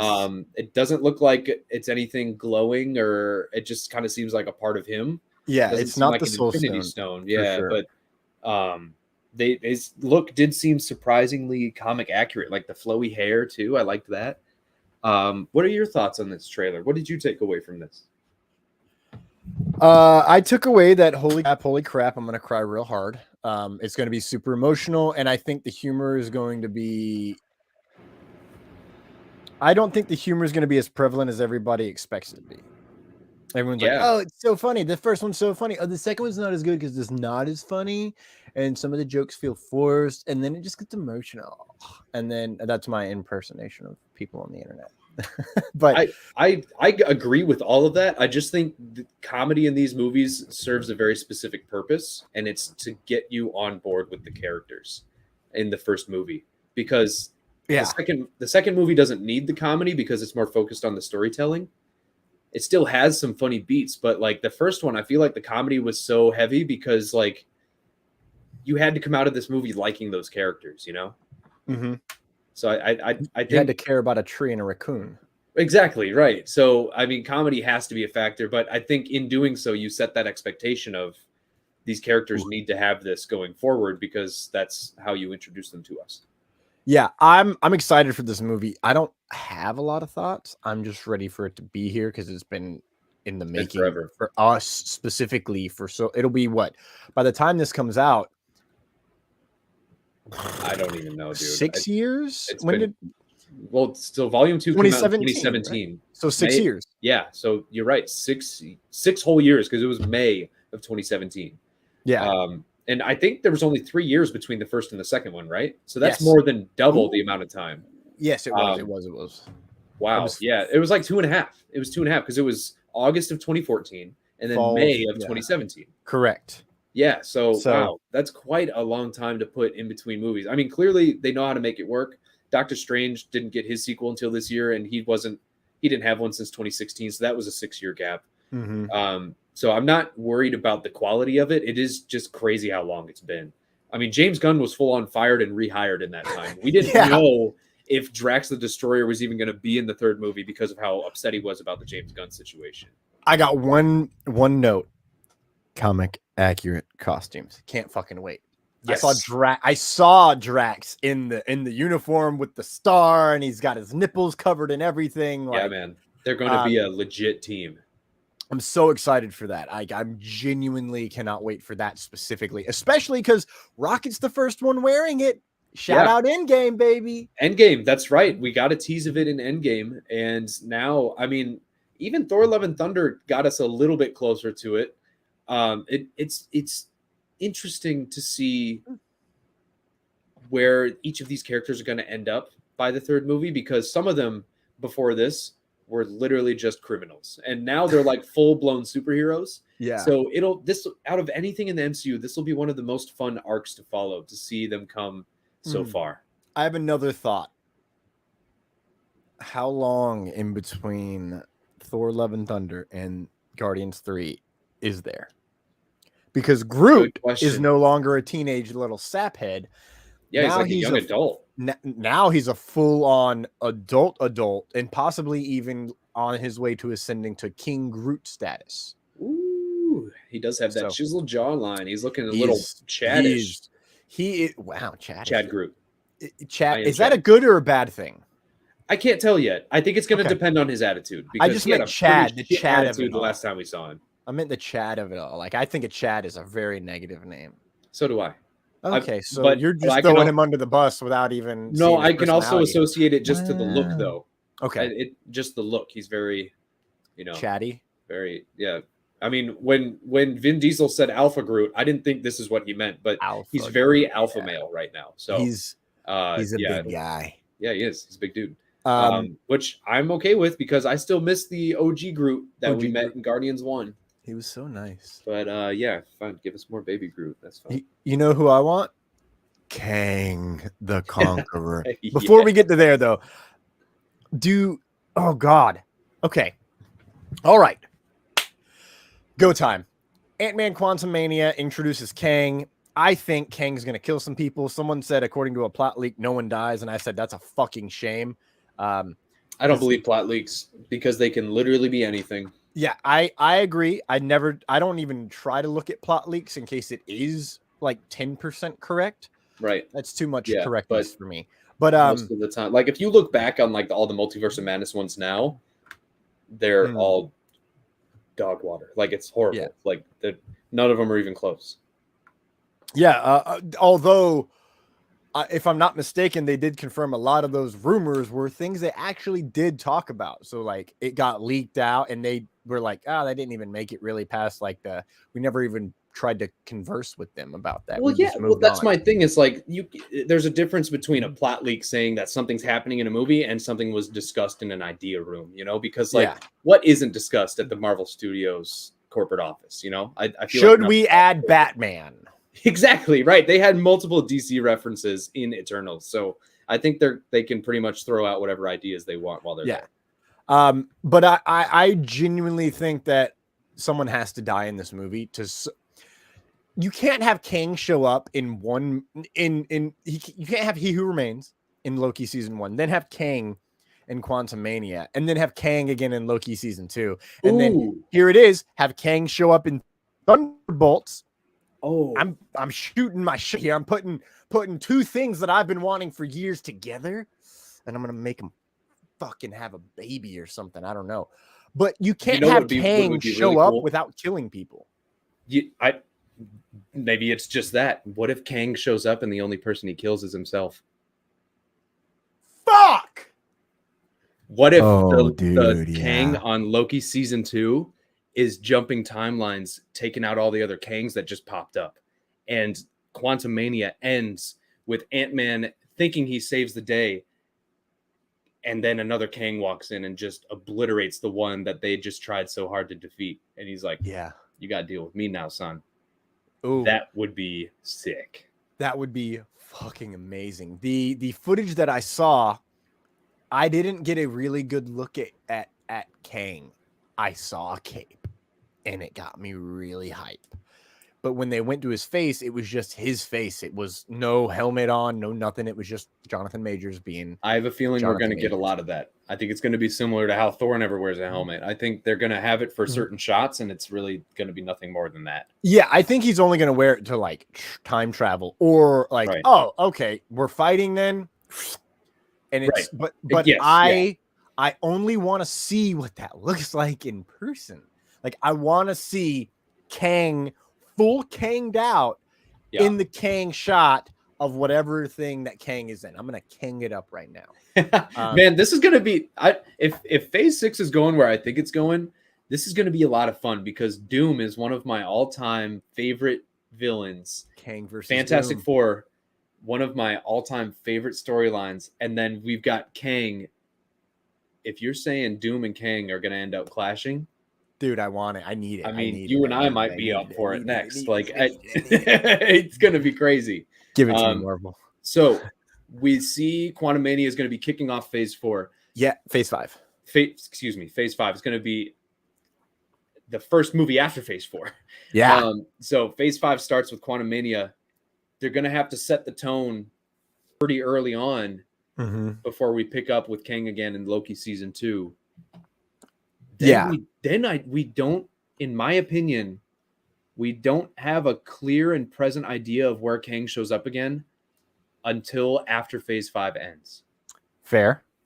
What do you think about that? I think they can go the same route they went with Thanos, which is he's in, he'll be in Quantumania. He'll have some kind of connection in Loki season 2. So we think. That's a great point. Everything was smoke and mirrors in that show. Yeah. So you just said Kang comes in and kills himself.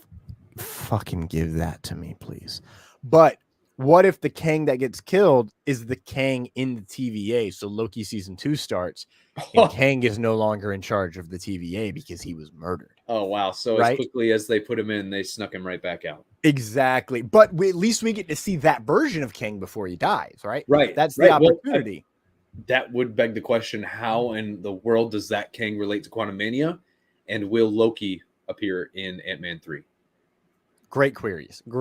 I love everything you've said. I would love to see Kang pop up here and there across all of these films in some form or fashion. I don't think we will, sadly. I think they're going to go a little bit on the Thanos side of things, but I feel like they should be different. They should have Kang be a present, clear threat regularly. I would love to see little Easter eggs pop up of him every so often, like in Moon Knight, where like even though he's not a factor right in this moment, they still throw those reminders in there, like Rama Tut, where they're like, "Hey, remember Kang is still looming? Hey, remember Kang could walk in at any second. Remember how he has control over this timeline? Like he could step into any moment we're watching going forward, and make a tweak or make an adjustment or zap something. I'm thinking of what's the name they used when they undid prune. Thank you. Or he'll prune something. He'll be like, that wasn't supposed to go that way. He'll prune it, and then what if that happened in the middle of something like Thunderbolts? It's so out of left field, but could you imagine if they found a way to make that work? Yeah, they're like, whoa, this team's not supposed to be a thing, Mm-hmm. Like that would be really cool. These aren't the Avengers. I guess we'll have to start over. Do you think it's a coincidence that in Thor: Love and Thunder, we got introduced to a weapon called Thunderbolt, and now we're getting a confirmation of that movie? You want to know what, buddy? A, there's Thunderbolt Ross, right? Yeah. B, Hercules is going to be on the Thunderbolts. As soon as he showed, I was like, we need a demi. Like, you can have Yelena Belova. You can have U.S. Agent. You could probably sneak in. I don't know. Like, there's another person you could probably sneak in. I mean, if Daredevil. Oh yes, thank you. Abomination for sure. Without having Red Hulk available with Thunderbolt Ross, William Hurt having passed away. I think you should never recast Thunderbolt Ross. I don't think we should do Red Hulk with Thunderbolt Ross. It should be a whole new character. Yeah. But and then I was like, okay, so you've got a Black Widow. Mm-hmm. We could use Ghosts and Iron Man placement, like a tech person who can kind of quantum realm their way through things. Maybe and then Taskmaster is a possibility, maybe for sure. But I would think that Bullseye would fit better as the Hawkeye of the group. And Kevin Feige said they're not announcing the team of Thunderbolts because we haven't met everybody just yet. Ooh. But we need a demigod. Hercules just showed up, baby. And I think he is perfect. And they'd be, I think he would be the one that's like, oh, we're going to call you the Thunderbolts. The Thunderbolts, that's terrible. Well, it was after Thunderbolt Ross. It was his idea. No, I hate it. My father's saying, you hate Thunderbolt. Hold on, I got to figure out. Yes, father, you hate Thunderbolt. Guess what? My father is also a Thunderbolt king. Thunderbolts it is. Don't like it. We fight. Like, it's just, that is pure Hercules vibe right there. Just, oh, you don't like it? Take me down. I dare you. So, what are the odds we see someone like Valkyrie join that team then? Ooh, no. No, you don't like it? Why? Because King of Asgard? Yeah. Why would she get involved in U.S. government issues. I mean, it looked like she was looking for any reason to fight and die an honorable death. All right, fuck you. That's a good point. I hate it, but it's true. Oh, boy. I definitely think I think it's not at all a coincidence. And it's also grayed out, you know, or browned out. It's almost the exact same colors as his skin color, his skin tone. But B, his outfit is gray and brown and green, excuse me. So I think it's very, very possible that he's on that team. I would love it if this entire team is a fucking wild card. Maybe Yelena's not even on this team. I'm kind of thinking she might not be. I think that might be a misdirect. She did not take out Hawkeye. That's she already knows that even if she doesn't blame Val directly, she knows something's wrong with what she's doing at this point. So yeah. I don't know. To put her on the same team as John Walker, I think would probably. It seems less likely now. I don't know. I think they have different plans for Yelena, but I'm not sure. Blade would be a good person for the Thunderbolts. He'll never be on it. But to be fair, he was on a version of the Thunderbolts with Punisher, Deadpool, Elektra, Blade. Oh my gosh, that was a Thunderbolts lineup? I do believe, yes. And was it what's his name? Green Samuel Stern, the leader. I do believe was also on that team. Wow. I mean, that sounds more like Venom, maybe also. Yeah, like it was a fucking squad, dude. Wow, it was a fucking squad. But yeah, no, like, there are a lot of different characters that could show up in Thunderbolts, and I'm very excited to see where that goes. I do think Kang shows up. I don't know why I think Kang shows up. Like, here's the thing. Phase 4 ends, which we'll get to. I think Phase 5 is about death and stakes. Quantum Mania is setting someone up to die in the trailer. Guardians is the end of a trilogy that very much seems like, you know, some people will die. Secret Invasion, obviously there will be casualties. Loki, there'll obviously be casualties. The New World Order of Captain America really does feel ominous as fuck. Like, yeah, more ominous than anything else. Yeah, it seems very like you don't even know what they mean by New World Order. That could not mean politics at all. It could just be racism. It could be, oh, by the way, the entire world got reset because Kang did like 2 things in the past and it reset the timeline because that's what Kang does. And here we are, the New World Order. Although time doesn't work like that because Back to the Future is a bunch of bullshit. According to Scott Lang and Hulk. But I think stakes and death is stakes, death, and trust is the Phase 5 themes, as you know, grief introductions and passing of the torch has been Phase 4. Yeah, definitely. So Phase 6, the end game of it all, right? Fantastic Four opens November 8th, 2024. Love that it's in 24 for F4. I don't think we get a casting. I mean, the way that they've set this up, we don't get casting information, I think, until November at the earliest. I'm hoping I'm wrong. Maybe at D23, but maybe. Rumor has it D23 will have the other 8 projects listed up here. Yeah, I mean, that's a rumor you have to take with a grain of salt because, like, how could that rumor have come out so closely to this announcement unless people are just guessing? Kevin Feige apparently said it. Oh, well, that'll be nice. So that's kind of like the root source of it. Okay, I've seen it all like pop around. And it's Kevin Feige says this, and I can't remember what. Oh wow! Well, then if that's legit, then that will be a huge polling point for D23. I'll say I've not seen that video of that interview, so I'm not gonna be like that's the word of God because you know it could be misinterpreted in some way. Yeah, but well, I mean, regardless, much. I think D23 has to follow up on the Phase 6 side of this because, like, Phase 5, I mentioned this earlier. I'm not mad about it, but like we know pretty much everything coming out of Phase 5 already, like through whether we heard it through the grapevine or whether it was confirmed by Feige himself, everything on that list, we already have some idea or already had some idea that it was on its way. Phase 6 is much more wide open. I don't think that they're going to focus on the casting of what they've already confirmed. I think they're probably going to give us a better look at what Phase 6 will offer. Yes.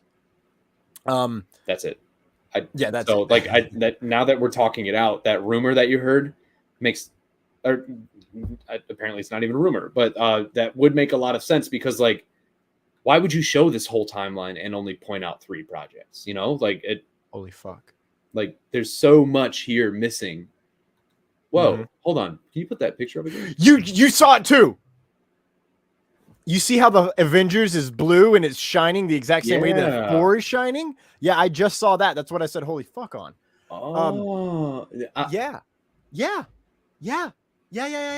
Okay, all right. I think so. Well, and the cosmos behind it are all colored like Kang too. That's pretty cool.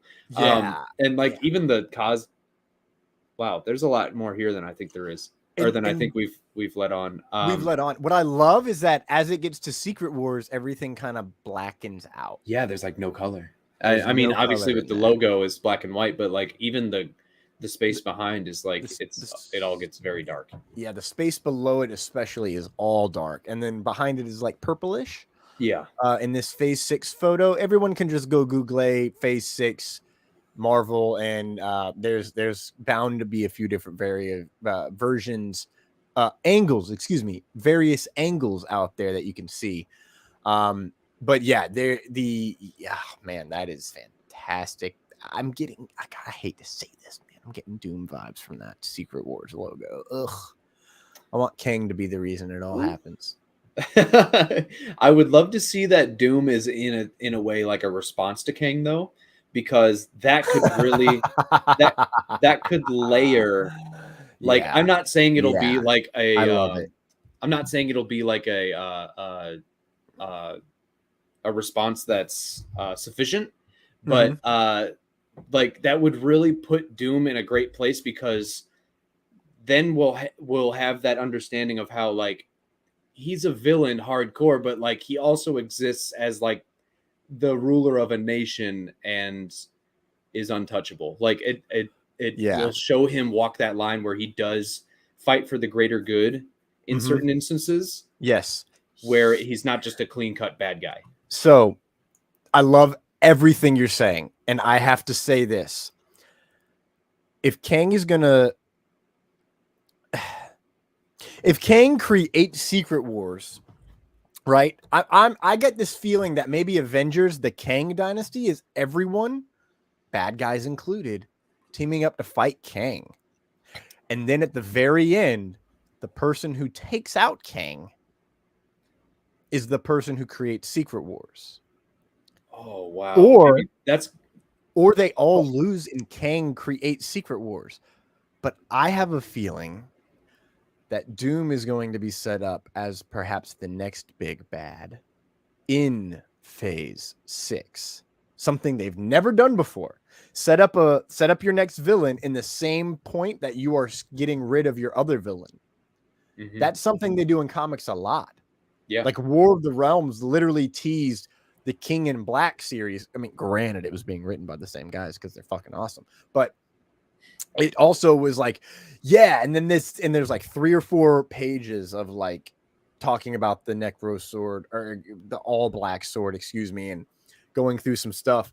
And then all of a sudden, like not 2 months later, the King in Black shows up and literally kills Sentry, like rips him right in half. Oh God, Sentry, that's a character we didn't even think about for Thunderbolt. Sentry is that's going to be a hard one to introduce, because that's like an end all be all type character. Oh, you mean like Icarus? Yeah, where he can only beat himself, or only he can beat himself. But dude, we've been talking for about 90 minutes about way too long. San Diego Comic-Con. And we could probably fill another couple hours with this discussion too. Absolutely, we could. I was going to get into some theories about Kang Dynasty and Secret Wars, but let's not do that. Fuck that. We don't have time. I think that will be a great conversation piece for next week. Yes, exactly. Live production meeting, LTA. Live production. Let's talk Black Panther trailer. Let's wrap all this up. Actually, before we wrap it up, what Phase 5 project tops your hype list? Ooh, that's tough because Secret Invasion, excuse me, is something I've been looking forward to for a while now. Just because it's one of my favorite comic stories. It's something that I think can translate so well to both TV and film with the constant edge of your seat, don't know who to trust type situation that Kobe Smulders is promising. So I'd probably have to say Secret Invasion, but man, seeing that there's a Thunderbolts project on the way, I get so excited thinking like what you described about all the heroes and villains having to come together to fight Kang.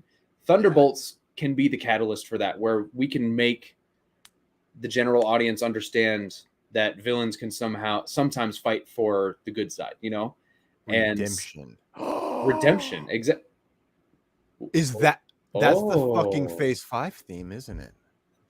Yeah, because Captain Marvel in the Marvels is going to have to redeem herself because she's been off-world and Monica's pissed at her. Yeah. Guardians of the Galaxy. Actually, does anyone need redeeming in Guardians? I guess I don't know if that they all do, but I don't know if it's about redeeming. It might be.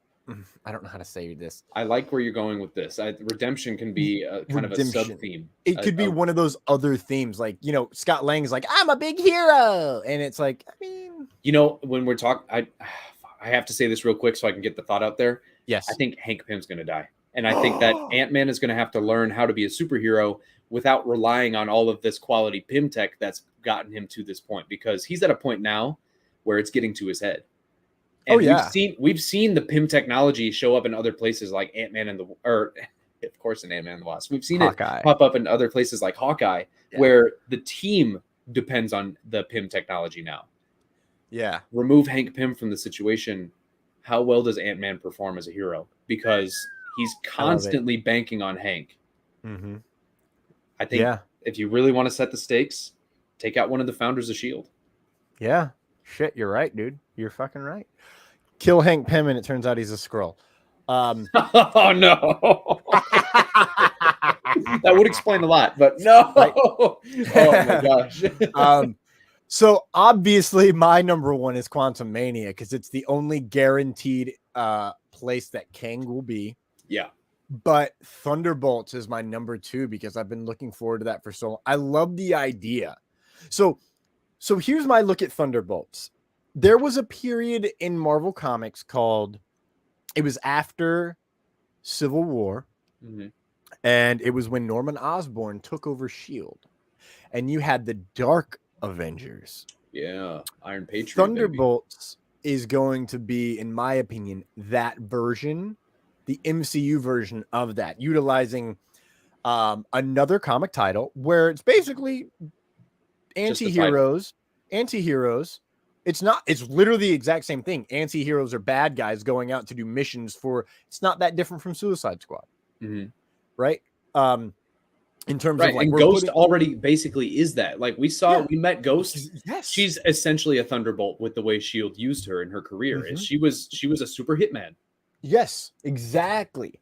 Same with, all the Black Widows. They're Thunderbolts, right? John Walker even was kind of America's new attack dog. Very much so.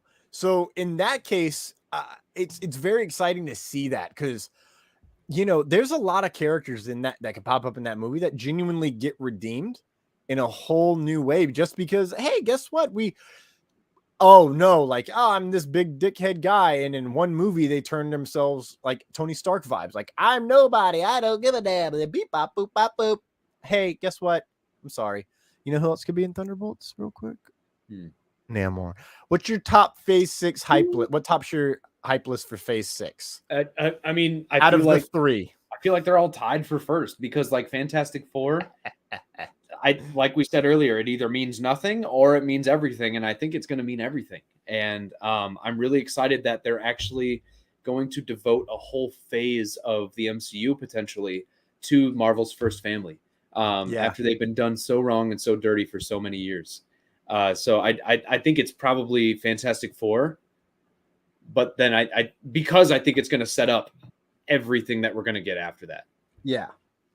I want to say the Kang Dynasty for obvious reasons. Makes sense. I'm going to be dead honest with you. I'm going to go Secret Wars, and here's why. I think we've been in the Secret War the entire time, and we just don't know it yet. I think everything that's happening is a part of this Secret War because, see, I'm hoping that Secret War is this crazy multiversal thing, right? But we're not going to get there without Kang fucking up multiple realities and having incursion events. Fantastic Four, shout out. I truly don't think that we will understand how much has been going on behind the scenes until that movie. I mean, Loki, in my opinion, made me go, oh, like Kang was Nathaniel Richards was manipulating the entire Infinity Saga. Right. I mean, that was a pretty big revelation to drop on Disney Plus in the middle of July, you know, like, so how different would it be to have Avengers Secret War? You find out that everything that's been going on has been happening because of Kang. And look at me, JRB. I want you to get real nice and close. Yeah.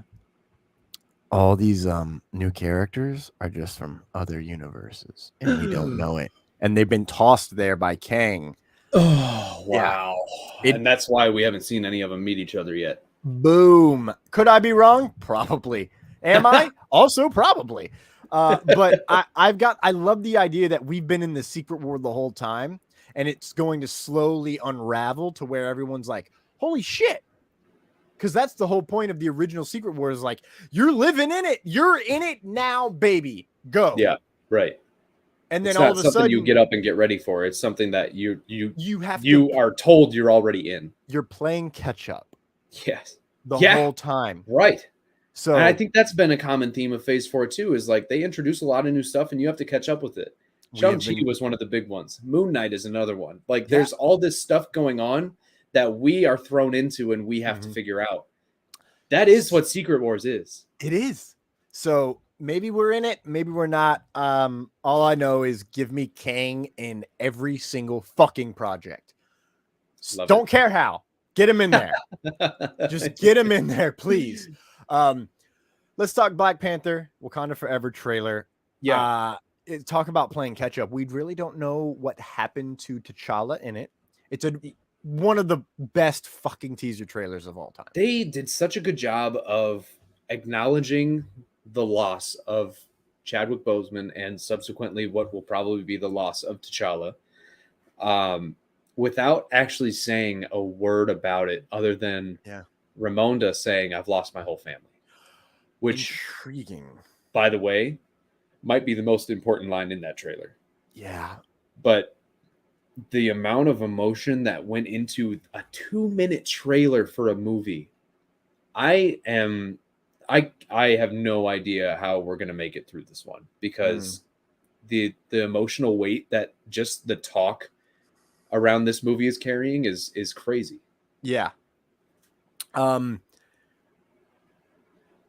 of the best music, the music sets the tone at the beginning. No woman, no cry. And then it's like, it's gonna be all right. Well, like it blends. Like I didn't realize everyone's like, yeah, like the switch between this song to that song. And I'm like, right. I didn't catch it the first time. I didn't catch it the second time. I was like, oh yeah, Kendrick, cool. And I just didn't realize that they were so blended together, like perfectly mashed up. I missed it until I watched it today. And I was like, damn, I caught it. I finally caught it live without being told about it. Yeah. And it's just absolutely amazing. I didn't cry. I've not cried once during this trailer. If I see it on like the big screen and I'm surrounded by that emotion, yeah, I'm going to cry. But there's a lot that happens in this trailer. Yeah. There seems to be a funeral. They are celebrating T'Challa. There's a new Black Panther at the very end.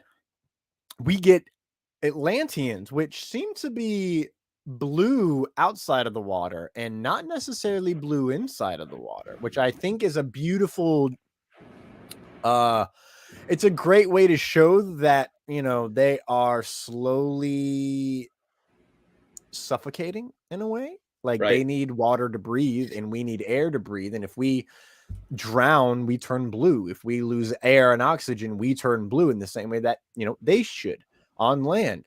We see Atuma, we see Namora, we see the birth of Namor. Yeah. And then we see Namor in all his glory, buddy. Yeah, they were like, he's born here and now he's here. And it was interesting how they chose to show that, but it does give you the sense of, there's this whole other society living underwater, and they're going to have to introduce that entire concept to us. Holy shit. There's another secret society going on. Hey, and that brings us back to Shang-Chi. There was a secret society through a portal. Yes. You just had to get through a moving maze of a forest to get to it. Miss Marvel. Have to get to this one. Moon Knight. Loki. WandaVision, technically. That was basically a pocket dimension. Oh, speaking of pocket dimension, what if? What if? Created a secret society, Illuminati. Yeah, a literal secret society. Yeah. Oh, wow. Dude. So yeah. What have we missed? Hawkeye. There was a secret runner of this underground society. A secret. Spider-Man: No Way Home. It was about creating one giant secret. Yeah. Everything's about secrets. That's the whole. Yeah. We've cracked the case. It's about secrets. And we're gonna cap it off with. Yep, you're right. So yeah, we're gonna have to meet an entire civilization underwater. Which, by the way, we have no idea how Thanos affected them. That'll be really interesting to see.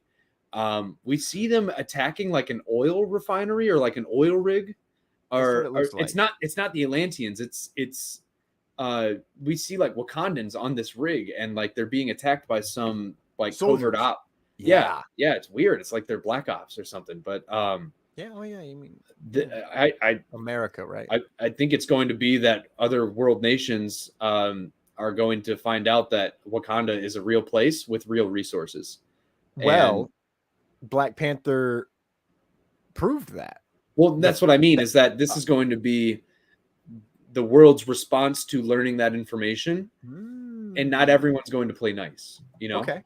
I think a lot of people are going to see them sitting on resources like vibranium, like oil, perhaps. We don't know if Wakanda has access to oil, but we see that someone's after something that they've got, and I think it's going to be more than just Claw, like Ulysses Claw, that comes after it. I think we're going to see real organizations try to get their hands on this stuff now. Yeah. Okay. Namor looks amazing. Namor for Thunderbolts. I had no inclination of that, but now that you've said it, it would make a lot of sense. A world leader would be mutant. Yeah, right. I mean, we're about to meet a whole society of mutants, aren't we? Probably. He is definitely a mutant. Yeah. Because if you notice, he doesn't look like everybody else, whether he's on land or in sea. So, maybe he'll be like kind of like a daywalker where he can kind of do both. Oh, that's what makes him a mutant. Yeah. Okay. He's able to breathe air and so breathe is Blake underwater. Going to be a mutant? Sorry, I'm getting off track now. I mean, that's a good question. Kamala one. That's a good question. Well, Kamala was also an Inhuman, which isn't that different from a mutant. Whereas Inhuman is a fake X-Men, basically. So yeah, I get that. So whereas he was born as his mother was being turned, basically, if I'm not mistaken, is like the right. Yeah, no, I'm just with the direction they're taking, I could totally see them retconning Blade as a mutant. I think that'd be kind of cool. It depends on what plans they have for like vampires, I guess. Yeah, very much so. And is it even vampires, or is it going to be more like what goes bump in the night with Moon Knight and Blade and Black Knight and all that shit? By the way, Black Knight, crack dimensions and multiverses, so no big deal. Excuse me? Yep. Yeah. He oh wait, am I thinking of Captain Britain with Excalibur? Shit. Oh, I think you are. Okay. I was about to say what? But Black Knight is someone that we're gonna see pop up soon enough. Maybe he'll join the Thunderbolts. I can't see where else he'll pop up if not something like Moon Knight, where he would have been in that same location. It'll be interesting to see what he can tie into going forward. But yeah, man, we are at about, it's 9 o'clock. It is 9 p.m. right now. It is. It is. Did my mouse just die, dude? That's depressing. We're good. We got it back. We got it back. To cut to any magic to prevent that's what's real. According to Noel, Merlin lied about the true nature of the ebony blade, and it can only be wielded by the impure of heart, drawing out their negative emotions until they become bloodthirsty berserkers. Fuck. Okay. Wow. That's good to know. So let's leave that out of there. Let's go ahead and take a quick break. I want to just hear your thoughts on Dazed and Confused, because I'm not sure I have very much to say. I just love this movie so much. It is my DNA.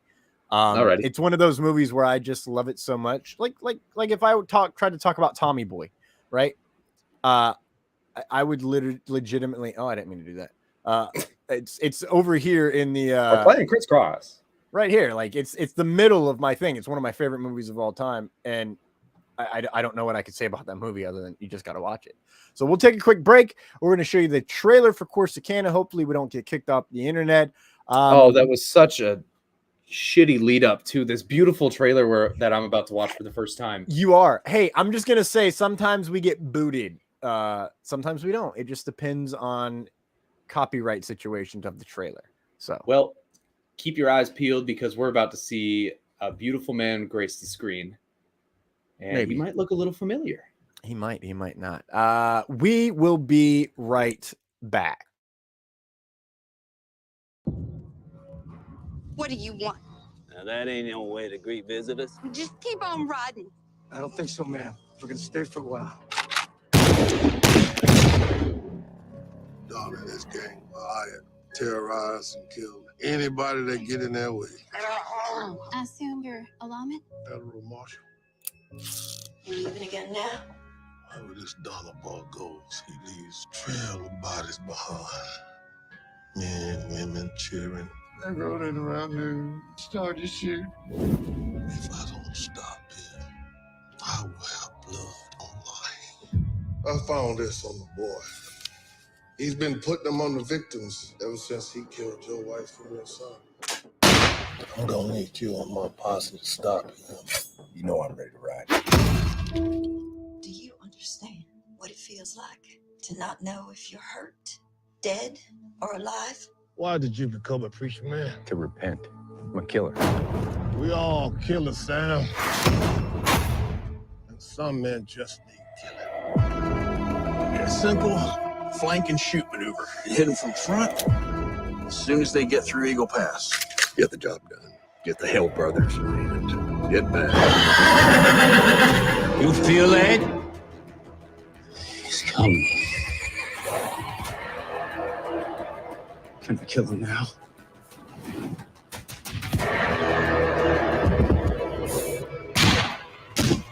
Who are you? Bass Reeves.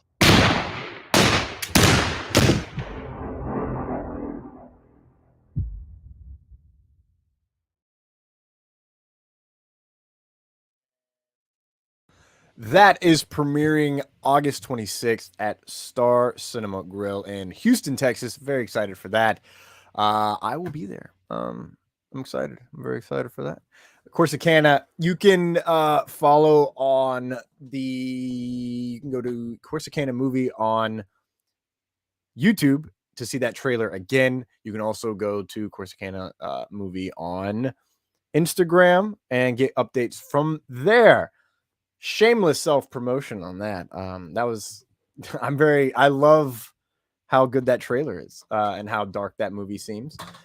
Considering I know some of the stuff that happens in that movie, I shouldn't be surprised, but you never know, man. Sometimes shit changes in post. So very excited for that. JRB. We didn't talk about the other stuff from SDCC. We're going to push that to next week. Next week, we're also going to talk about Sicario, but tonight we're going to talk about Dazed and Confused. Seen it so long, and it is true. JRB has seen it, so I'll kick it to you. You're muted. You're back. There it is. I'll keep it on that note of the musical note that you've put it on. Dude, the soundtrack in this movie, I get that it was made about 20 years after the 70s, so they had a good idea of which ones were hits. Mhm. They were all hits, man. You had you had Foghat, you had Alice Cooper, you had I feel like every song that they played was a banger. So that was really fun carrying you all the way through. Man, this movie is layered because on the surface it really seems like it's just a fun kind of joyride through a senior's last day of high school and what freedom looks like to an 18-year-old, you know. But it's about liquored up teenagers, you know, smoking pot and running wild on the last day of school. But it also has some of the most powerful commentary on American society kind of hiding within it. Yeah. That was not something I was expecting to get from a movie that had a very creepy yet charming mustachioed Matthew McConaughey, you know, like all right. It was really good. But it was really made like it really felt like it was made by people who like loved that era too. Mm-hmm. So like I really also enjoyed that because I love getting little glimpses into different periods of history and how, you know, people actually experienced it and what the way that they're able to communicate that. Yes. So that was a lot of fun too. The one element that really stuck with me was all throughout the movie. Which character was it? The one that was the quarterback? Randall Pink Floyd. Thank you. Yes. Pink. That's right. He had that note from his coach throughout the movie that was basically saying, I agree not to do anything delinquent or misbehave in any way that would jeopardize the success of my football team, essentially. Because a lot of kids were getting into alcohol, they were getting into drugs, they were getting into all kinds of trouble, and they didn't want that to get in the way of the football team. So he has this huge potential to be a star player, and he's questioning, do I want to sacrifice my freedom to play football for the school, you know? And the note follows him all throughout the movie, and it keeps getting handed to him by different people. And eventually, I forgot the guy, the eyebrows, goes to his truck, and I can't remember his name. That dude was freaking wild throughout the movie. But the one with the overalls. Yes, overalls. Okay. Was it Mitch? No, it was Dawson. Dawson. Yes. This dude, he brought the note over and he kind of just looks up at him. He's like, you know, you're the third person to hand this to me today. And that line right there hit me so hard because like there are some times where I feel like I'm dealing with something in my life where I'm not putting it off, but I'm really struggling with it. And I feel like I just need to take some time to make some space and figure it out. And it just keeps hitting you and it keeps bugging you and it keeps being brought to the forefront of your mind. And he's like, man, I am struggling with this.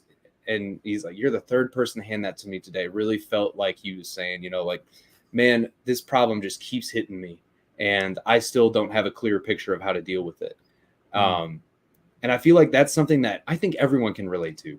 Yeah. And that one character in this movie, despite all the crazy things that happen, I think following his arc is a very relatable story. And even though this movie's from 30 years ago and it's made about a time that was even further away, it still felt very relevant. And even though there were no cell phones, there was no big screens anywhere with a bunch of distractions. It was just people living life, and they found their own distractions and things to kind of keep them busy. And it was cool to see that. I really liked it. Yeah, LFBIN. That's right. It's been a while since I watched this movie, and I love this movie. So that's kind of why I take so long in between watching it, because I've seen this movie so much in my life that I can't even tell you if it's 10, 20, 30, or 5. Like, I know this movie in and out like the back of my hand. I can send a text and be like, I have 35 seconds until this character pops up on screen and says something dumb. Got it off. Cool. Nailed it. I resonate with like every single one of these characters in some way, form, or fashion, right? it's one of the craziest parts about this movie is how you can kind of relate to every character in some way. Mm-hmm. You know, it reminds me more of my college days than my high school days.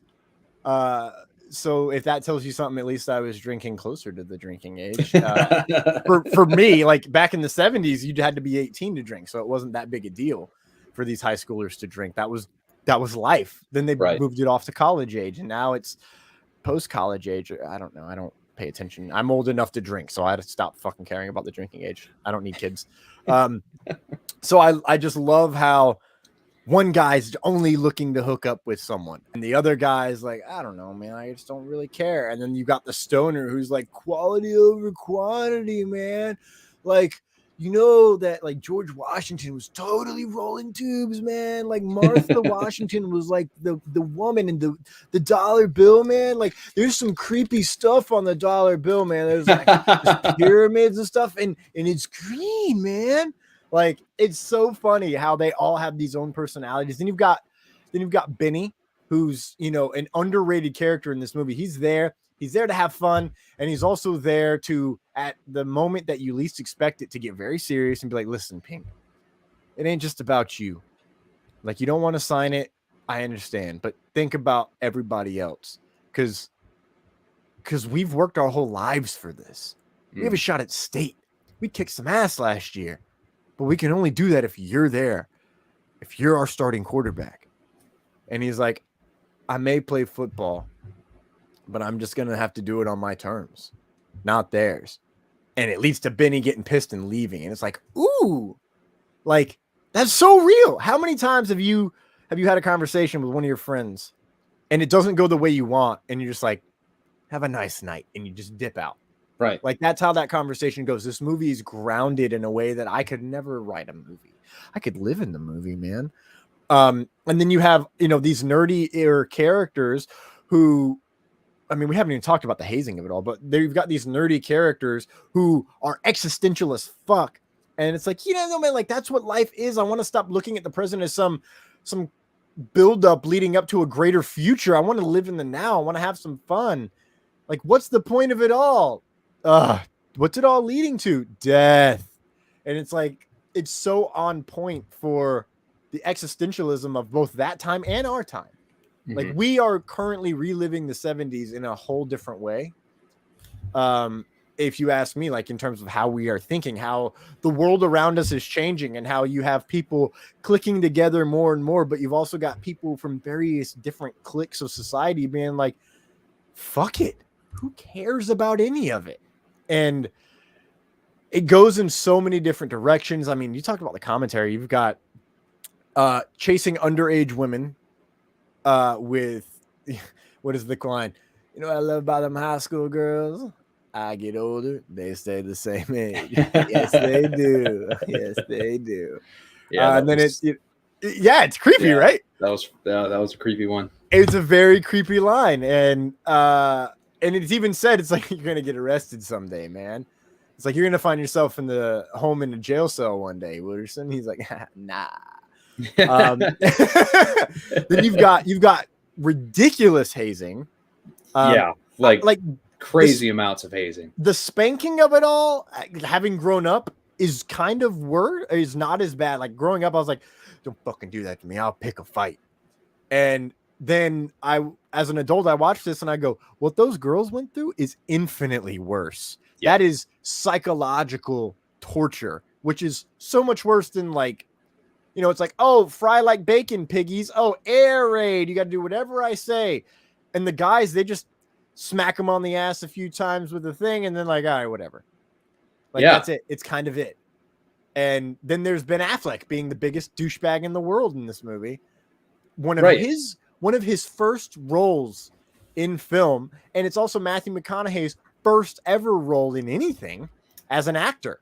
Oh, wow. I did not know that. Yes, sir. That's how he made his break. I mean, that's how he literally went to an audition, met the guy, and they're like, oh, we'd like you to come out. And he goes out for a fitting, a costume fitting, and he starts talking to the director. He's like, man, I like you. I want to add you into more shit. And he's like, oh, yeah, man, of course.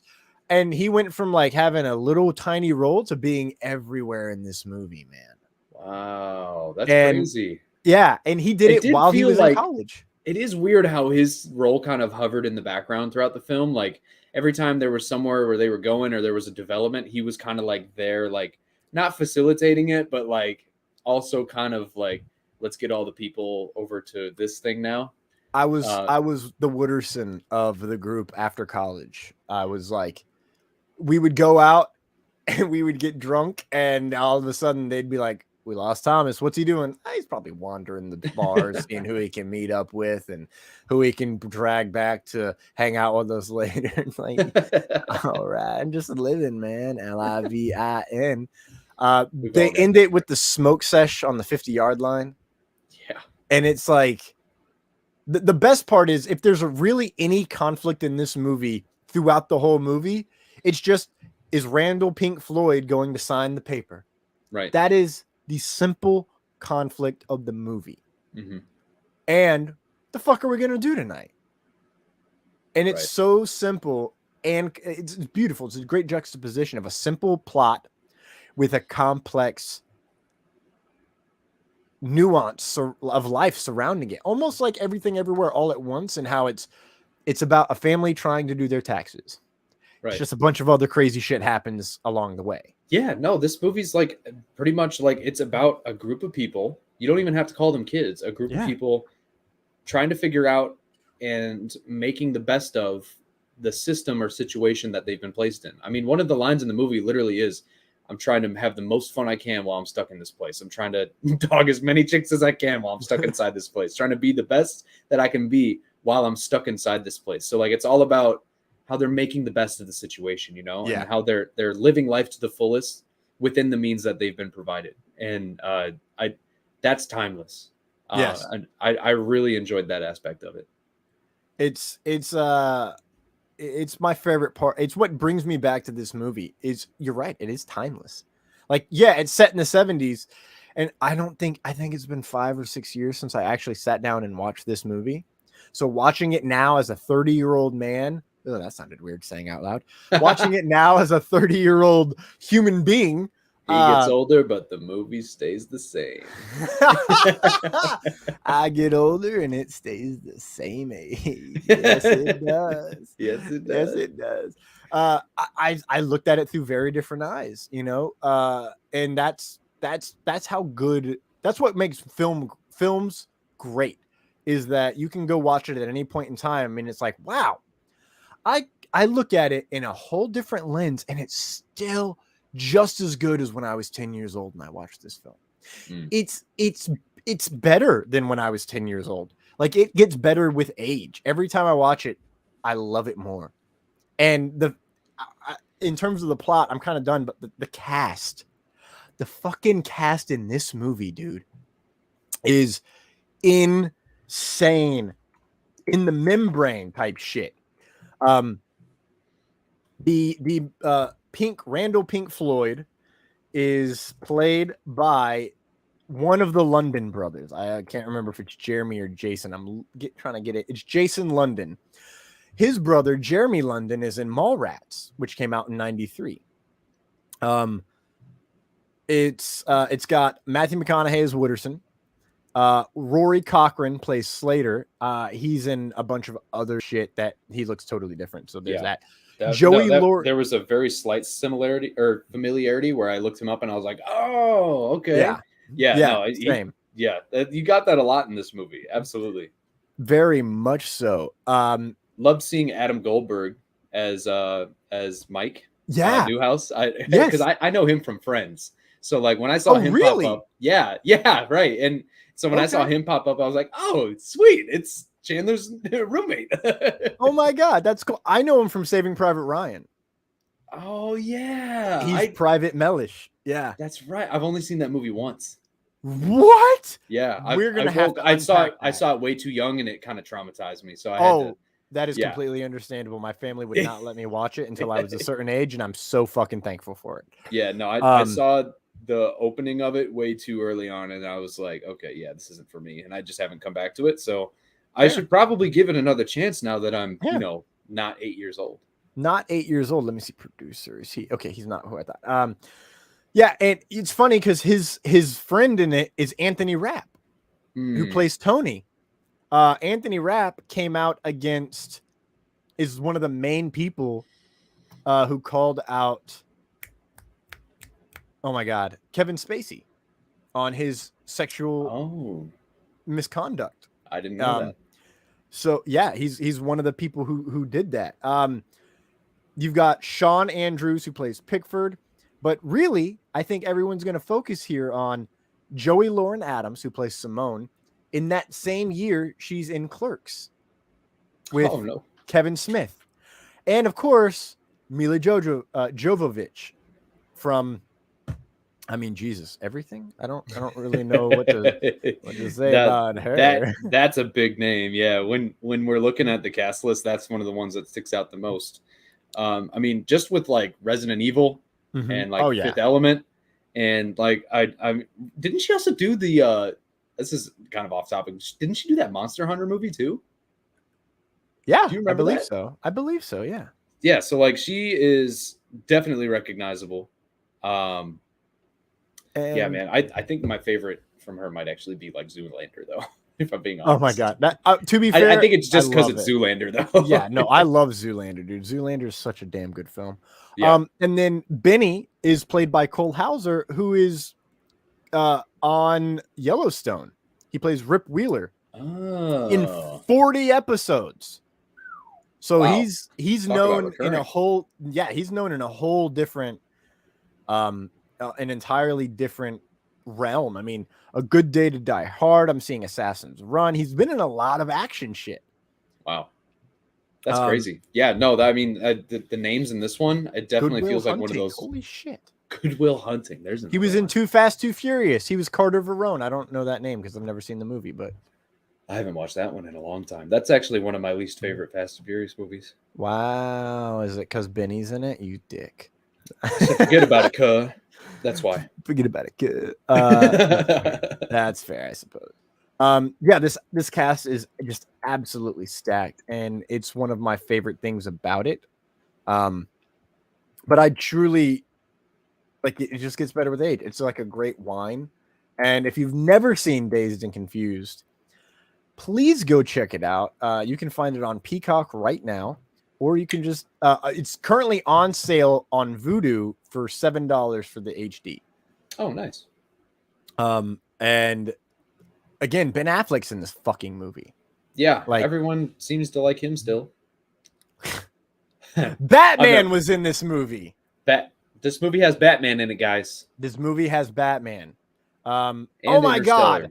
That's where Parker Posey is in this movie. And she plays Jennifer Jolie in Scream 3. She's the main girl in Scream 3. Oh, I did not make that connection. She plays June Harris and Dr. Smith in Lost in Space for Netflix. Huh. I'm just looking at her. I was like, man, her name. There's so many people in this movie that I'm like, oh, they look so familiar. And it's not from this movie. I've seen them older and I just can't figure out from frickin' where. But I think we should go ahead and wrap up Dazed and Confused. How would you rate this film, JRB? If I had to give it like out of 5 stars, I'd say it's a solid 4, maybe even 4.5. Okay. I'm very hesitant to ever give something 5 stars. So that's probably the only reason why I wouldn't. It's not even really a specific reason. It's just that it didn't hit me that way where I think this is a perfect film, you know? Yeah. But it's right there because the subliminal messages that are told throughout while still having, I mean, they tell such a, when you really think about it, they tell such a basic, familiar, almost overtold story. Yeah. But they do it in such a unique way and in such an original kind of viewpoint. And they throw in like such a real world high school situation with the note that has to be signed. Like I mean, I don't know how you could watch this movie and not relate to it, you know? Yes. I think that's its strongest point is that it's relatable, if nothing else. So right up there, I would definitely put it as one of the better films I've watched. I Love that. That's better than I thought you were gonna give it. I'm gonna be honest. I don't know how to rate this movie because I love it so much. It's not fair. I can't really find any flaws in it, but that's also not fair because it's one of my favorites. I'm gonna be watching it again because I'd like to see like my second time through. Like now that I know what's going on, I'd like to like pick it apart a little bit and get to know it better. Yes, I completely understand that. When I watch it and I pick it apart, I'm like, it's just like a wild night. That's what it reminds me of. It reminds me of college these days. Like I'm like, wow, man, that was me in college. Oh man, that was me in college. Next week we will be watching Sicario and talking about that. I will have a lot more thoughts, which I said I had no thoughts, but I went on. Like I said, I've seen this movie. Thomas is gonna have thoughts about this one. I'm gonna have Sicario is one of my favorite movies. It's like an espionage kind of international thriller with Josh Brolin and Benicio del Toro and Emily Blunt. You're gonna love it, man. It is a fun ride. It is very real. It's very grounded, and it keeps you on your toes.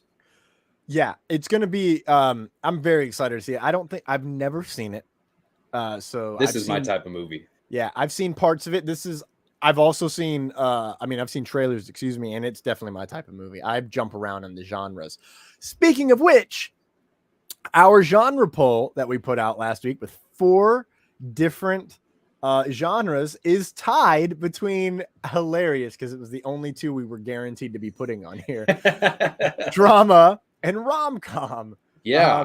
Imagine that. So I think the only way we can settle this is by doing a follow-up poll with just drama and rom-com. So I think we're going to have to do that this week to decide a winner.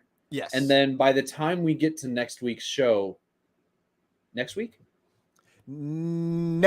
yes. Next week, August 1st, we have a show. August 8th, we do not have a show. So the week of August 8th, that's when we will announce what movie we'll be watching. So next week, we'll make a decision whether it be drama or rom-com. We're going to put a follow-up poll out for that. Yes. And then once that's decided, we'll give that the week. Then when that Monday comes around, when we're taking a week off, we'll put out a poll for what movies we should be deciding between. And then we'll come to a decision on, what the final movie will be. Drama or rom-com, man? What do you think it's going to be?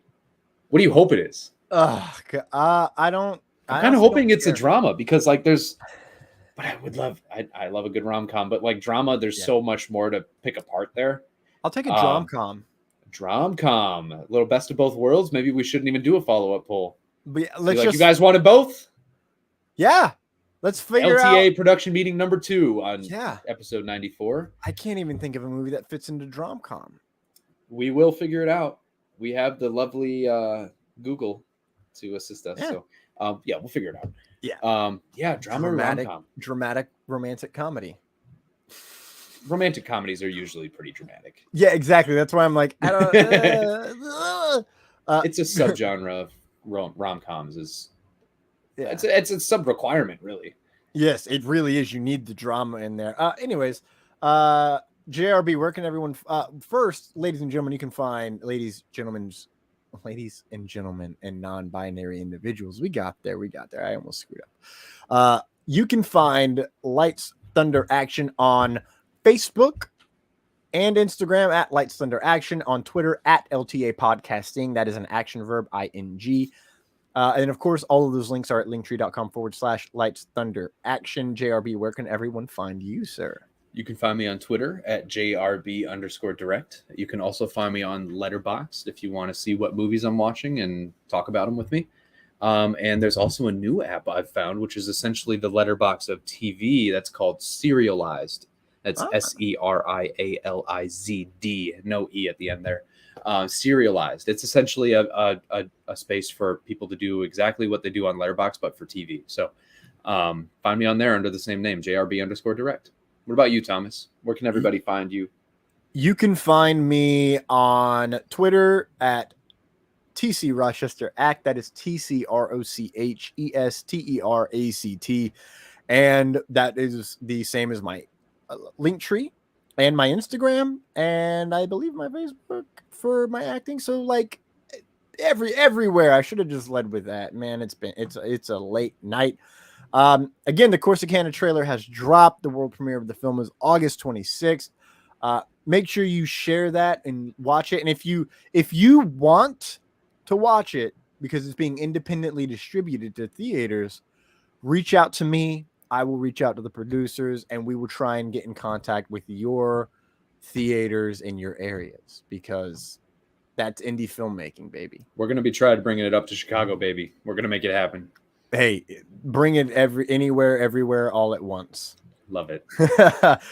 Guys, gals, and non-binary pals, we've reached the end of the show. As always, there could be no show without the Iron Man variant. To my right, world-famous journalist John Ross Bradford, bringing a much-needed eloquence and wit to this show.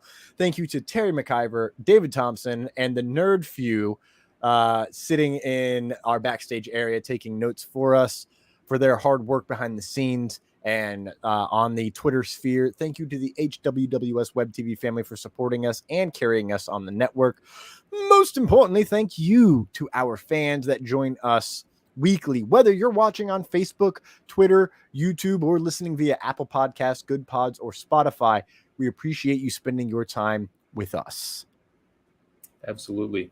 Be sure to follow, like, subscribe, and leave us a review on all platforms. We greatly appreciate it. And make sure you ask those questions, because we'll bring it right here on the show and answer it right here on the show. Those 5-star reviews, man, we need them. We love them. We want them. Please send them our way if you think we are worthy. Worthy. As always, I'm TCR. And I'm JRB. And thank you for joining episode 94 of LTA. We'll see you next time.